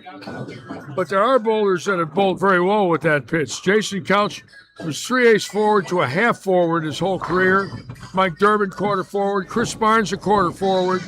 And Glenn Allison shot 900, 3/8 forward and a quarter palm. Forward pitch means the thumb going towards the fingers, not away. Forward pitch very seldom used in fingertip grips. And Mo Pinnell, about 25 years ago, started putting people in forward in the thumb and reverse in the fingers. It changed the whole hand position at the point of release. At first, I thought Mo was wrong. Then I realized Mo was never wrong. Just unique and different, but never wrong. Usually, when he's made a statement, there was enough to it that it certainly was never 100% wrong. They might not have been 100% right, but he was a genius beyond words. And he started putting college bowlers in forward back then. When he'd go into colleges and drill balls for the college teams, he'd put them in forward pitch. Now his son, Mickey, he's on Facebook. He's thumbless. Well, we ain't going to worry about that anymore. Pitch means nothing now. That alone, the fact that your span in your ball no longer has to be measured, your thumb size fitted and pitched, means you don't need a pro shop operator to drill your equipment. All you need is a layout and a drill press in your garage where you can lock a ball in on a milling table with a jig and drill 5/8 left, 5/8 right with a 1/4-inch bridge for your fingers and 0 forward or away. You don't have to cut a span in. You don't have to put in anything. The advantage to that for a two-hander is unparalleled. It's virtually impossible for a pro shop operator to screw your grip up. I'm on the JoPo staff. They've got the best interchangeable thumb in the world. But it takes a lot of knowledge to put that in. And if you don't know what you're doing, it's not going to be right. But if all you got to do is stick 2 holes in a ball 1/4 inch apart, you don't need to know how to fit a bowling ball. It doesn't exist. You don't need to have to work out a thumb, make it fit, get it beveled, get it ovaled. Nothing. 0. Nothing. You do not need a pro shop operator if you're two-handed. And that I find to be something beyond belief.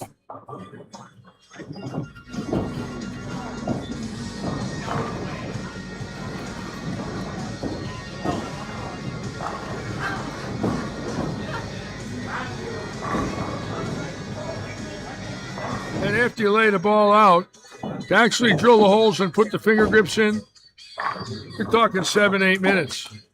10 minutes. 10 minutes to drill a ball.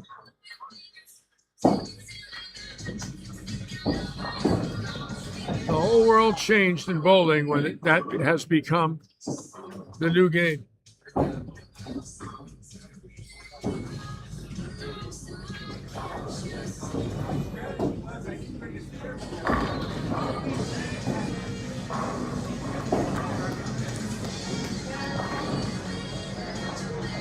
Joey Alexander with 7.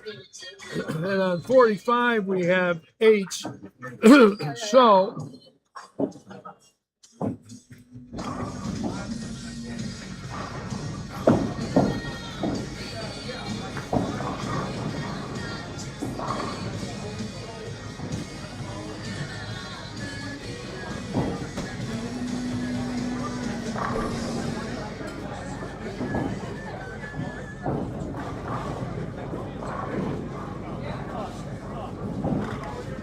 yeah, that was a good shot there. How about that? That man just points it right up. I like it. Very interesting on that shot. So we're going to go to the big cams now.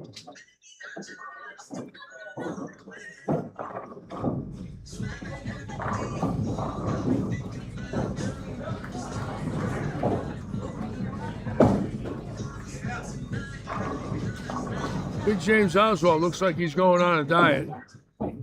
Looks like he's lost a lot of weight.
On a low end before we come back and watch these two gentlemen there, Joe Alexander and the gentleman on 45 and 6.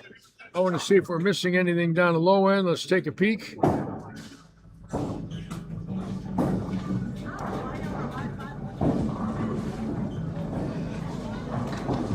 see you next week, Dom.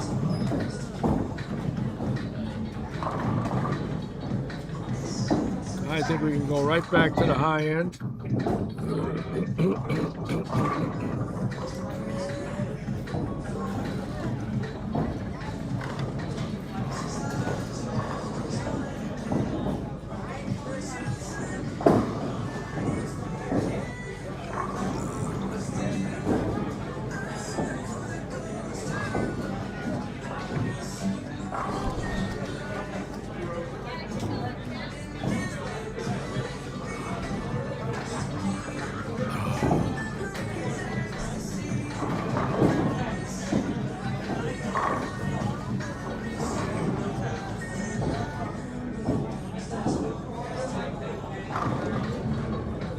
Oh boy, Alexander with a miss. So now we're down to 1 again for the night. This gentleman does have 9 in a row.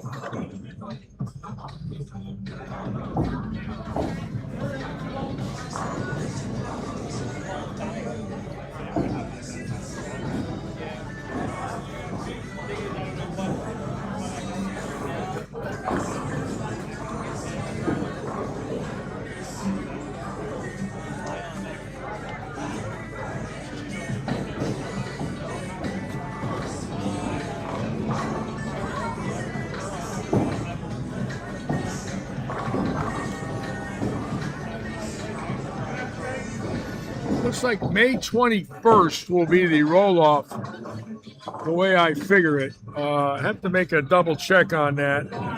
But I want to go over that with all of you. Again, that's going to be a long evening. There's several rounds that are going to take place. And I do believe that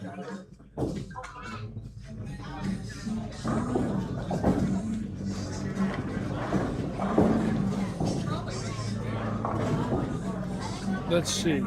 This is week 32, 33, 34, 35, 36. May 13th will be the last night. This is 32, 33, 34, 35, 36. May 13th will be the night of the roll-off.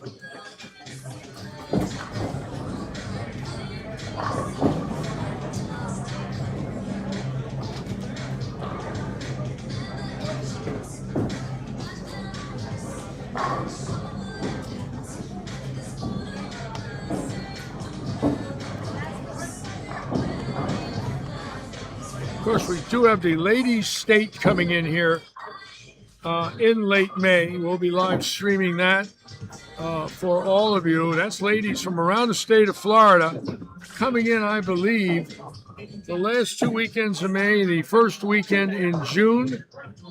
I'll have information for all of you. We love having them come back. I did live stream the ladies' state in 2021, I believe. So can't wait to have them come back here at Lightning. Wow, he's got a good shot right up and at him, folks. This is going to be interesting. In a night where we did not have a lot of strings, only 2 bowlers have had the first 10. One lefty, Scott Cooper, and this gentleman here. So this is for number 11. And I like what he's got. He can point it up right from the dry, right into the oil. He does not tilt the ball a lot, just yanks it right up and at him. That's got to hurry. Look at this. Wow, he's flush again. He has a shot for 300. And we waited all night. And this is obviously game 3, the only bowler that had 11 in a row tonight. And this shot here for perfection. The last 2 were 10 in the pit, each ball. So just duplicate it one more time or triplicate it. Take your time, take a deep breath, make a good shot. That looks good. Yo, how about that? Wow. So we did have a 300 game on April 8th. How about that? There it is. Finally. What'd you do? 654. Not I bad. went 220, 201, 233. Your last game, 233. Yep. What'd you do different? Nothing? I did Just a pair held up. Yeah. It held up. It didn't trick you. And it had to stay the same. If you didn't do anything different, then it stayed the same. Yeah, I stayed the exact same. Whoa. 3 opens all night. You should pray for that all your life, that they don't transcend, right? I should be throwing like that. Well, you're capable of it. You're capable of bowling very well with that. The other night, 212, 160, the third game got you. I know, yeah. But tonight, Tonight I'll it take didn't get you. 220, 201, 233, So wonderful night. 650 something. It's I'll always, take it. it's always nice to go home on a high note. I beat my husband tonight. You He's beat your. bowling I'm not going terrible. to say a word about that. I'm not. Oh, no. He's bowling terrible. Oh, I'm not going to get the big boy mad at me. Oh, he's already, he's down there angry already. You know how that goes. Oh, I'm not I said, I saying. gotta go tell coach. I did good tonight for a change. I'm staying out of that one. I could get in trouble. I should have had it last night too. I don't want him mad at me. No, I should have had it last night though too. Well, so 5 or I 6. lost the transition. But 5 or 6 games, you're bowled real good. You took that 160 out last night. And what'd you have tonight? So I went 220, 201, Six 233. what? So what? 654, And then last night 24. 598. So you went 1078 for 5. 1078 for 5 in one bad game. That's good though. 1078 for 5 is a nice number. It's almost, that's a 215 average, right? 216. Yeah. That's a wonderful. So there, Yeah, if I just pay attention. yeah. I want to see that guy.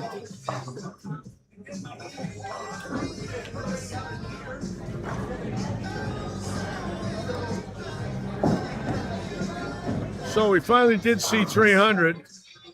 I don't know if I can get that gentleman in here. I'm going to try to. But good for him. On a low scoring night, somebody found a way by playing outside and rolling the ball right at the pocket. Very rare do you see 300 from that angle that he played. Very rare, but he did it. Old saying, it's not how, it's how many.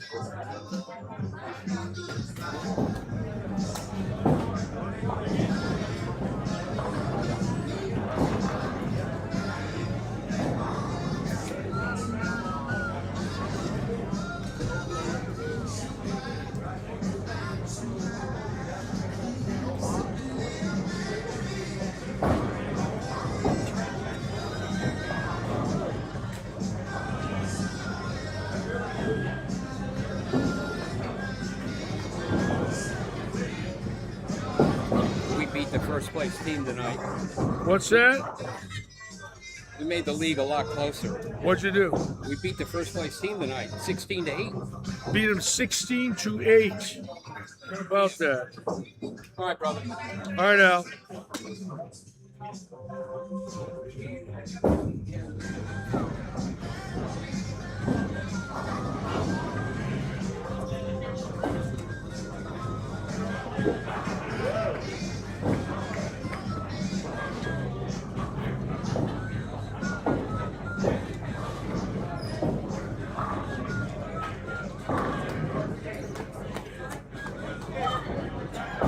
You know, I posted my picture of my ring today, and there's 10 people that got on that I went to grade school with.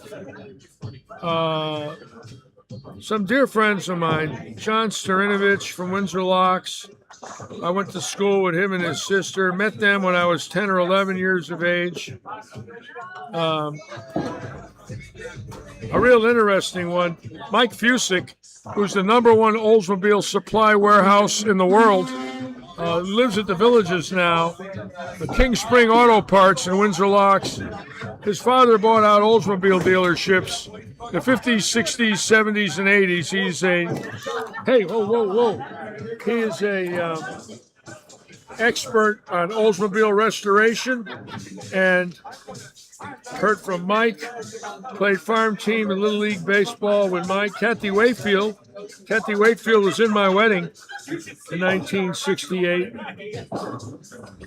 My God, I'm looking at some names that I've known my whole life, and a lot of pro bowlers, a lot of friends. Shirley Timko, I went to high school with Shirley, mentioned something. Brian Foster, who I lived across the street from, who I met in 1956, posted something. What an amazing group of friends got on today. Sam Zurich, former Southern Regional Director of the PBA, Gary Godin, who I graduated with. Just an enormous amount of dear friends. I want to thank all of you for the kind words and support that I always get on this live stream. Again, it is an honor and privilege for me to be with all of you. The kindness is overwhelming and very appreciated. Very appreciated.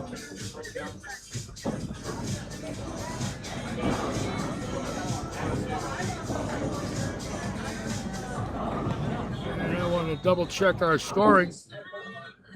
Again, no 800s tonight, I don't believe. Just one of those nights where, as you can see, not a lot of strings.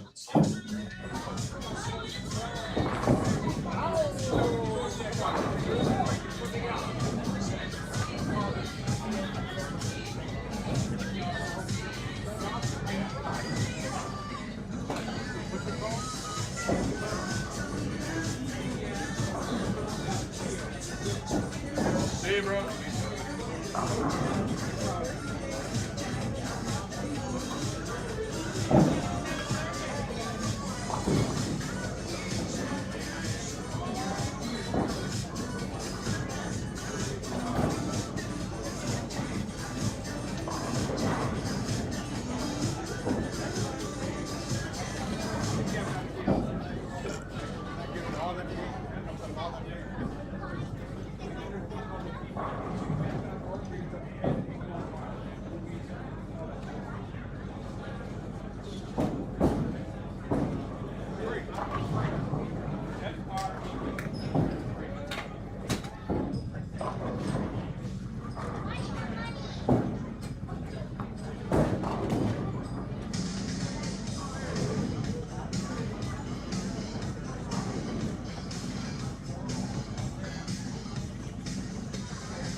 Ken.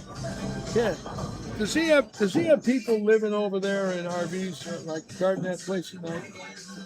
No, there's some guys that live on the boats over there. They live on boats. Still a lot of big boats in there?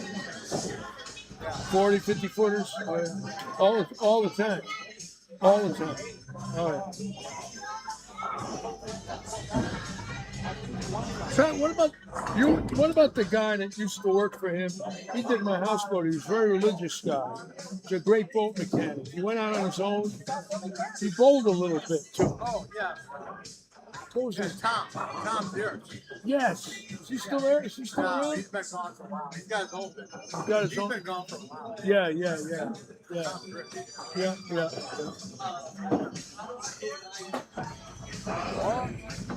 What do you think about the marina on Business 41? You think they're ever going to get the Pearl Harbor out of there? What's the Pearl Harbor over there on the bridge? Oh, that place? That ain't going nowhere. How is that still there? They're not going to move that one now. They're going to leave that there. They've been there Talking for about right at the foot of the bridge? Yeah, Pearl Harbor. How are they going to move that? I call it Pearl Harbor. You can't get in there with cranes and cut them up? Yeah, but I mean, come on, train. A barge with a crane. That's the only way you're going to get it out of there. Need two cranes. 2 cranes. $5 grand a piece. Where's the crane? Just to show up. Oh, there's what, 20 boats still sunk? They're probably. It's 20. I don't know them. I think there's I know we had an issue one time. We had to bring a crane in with $5 grand. yeah. They're gonna need 2 cranes. There's 20 boats submerged there. Still, there's 20 boats still down. There is 20. 20 bucks. And there's 20 to 40 footers in there down. Upside down where the hulls are showing. Just hulls only. Unbelievable. Oh, what an eyesore from hell. It's terrible. I cannot believe the state, the Army Corps of Engineers, nobody went in to get rid of them. I'd have figured they'd have got that out of there. It's amazing. Apparently, it's hard to get rid of derelict boats. It's dangerous. You can't get divers near them. You know. Yeah. It's amazing. That beats a memory to say. Yeah, it's going to take a long time too. This September's 4 years since they've been down. We're talking about a marina here in Fort Myers that got hit. There's 20 boats still sunk in it by the 41 bridge. It looks like Pearl Harbor. Unbelievable. All right, we're finishing up. Got a few teams down the low end finishing. On a low-scoring night here at Lightning, probably one of the lowest scoring nights in several years. Again, just one of those deals where we never know. I'm sure our guys will take a look at it tomorrow and see why, but surprising to say the least. Just nobody could get lined up.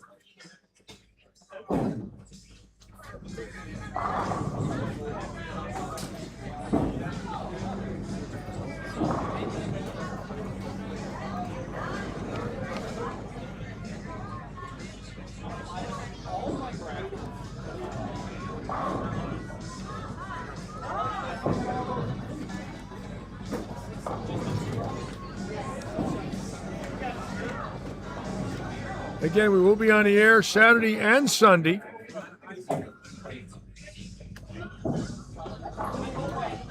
For the action this weekend, I'm really hoping for a big turnout on Sunday. Again, it's on the Mark Roth pattern.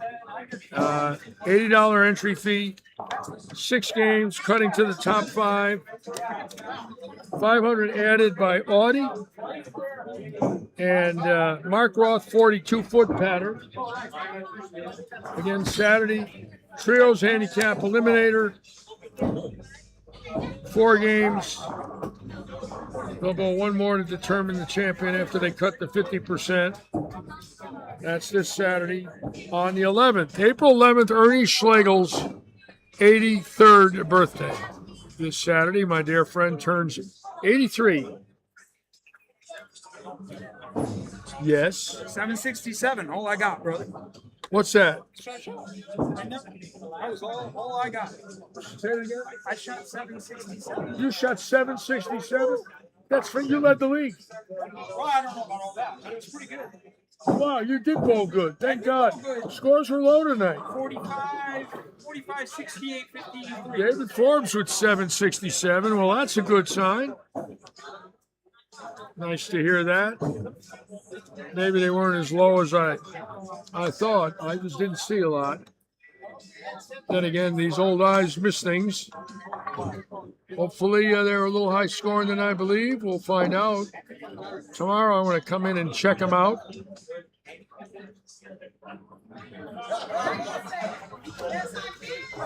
Again, as usual, we want to thank all of you for joining the live stream and being with us all season.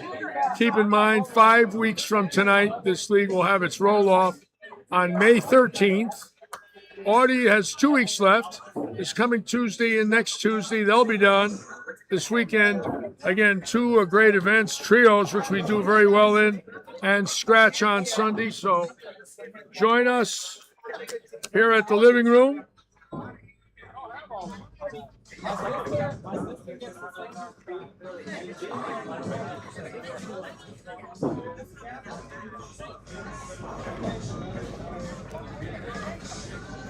And it looks like that's about it.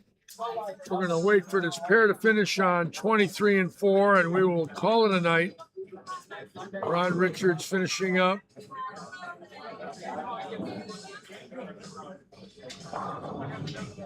David Forbes leading, I believe, the league with 767.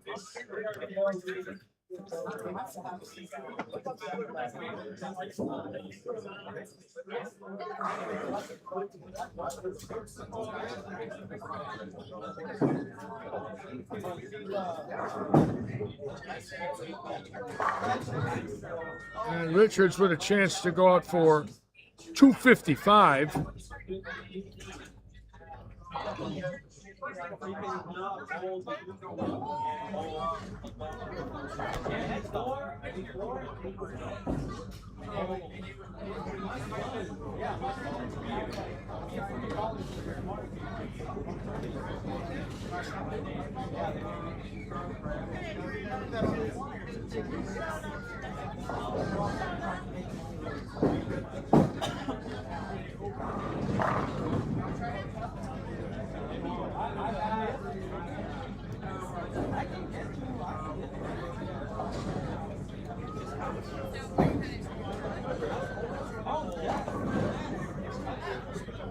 And Richards finishing his game here with a strike for 255. Coach Ron Richards does our juniors every Saturday for the last 15 years. 7 here and then Cape Coral before here. And what a job he does every week with the kids, coaching and teaching, him and his wife. I want to put a shout out to Dave Covington, who's recuperating from heart surgery. Hopefully he'll be back soon with us. Coach Covington doing a great job. 2-time Hall of Famer in 2025, Florida State and Southwest Florida. Wishing him a speedy recovery and open heart surgery.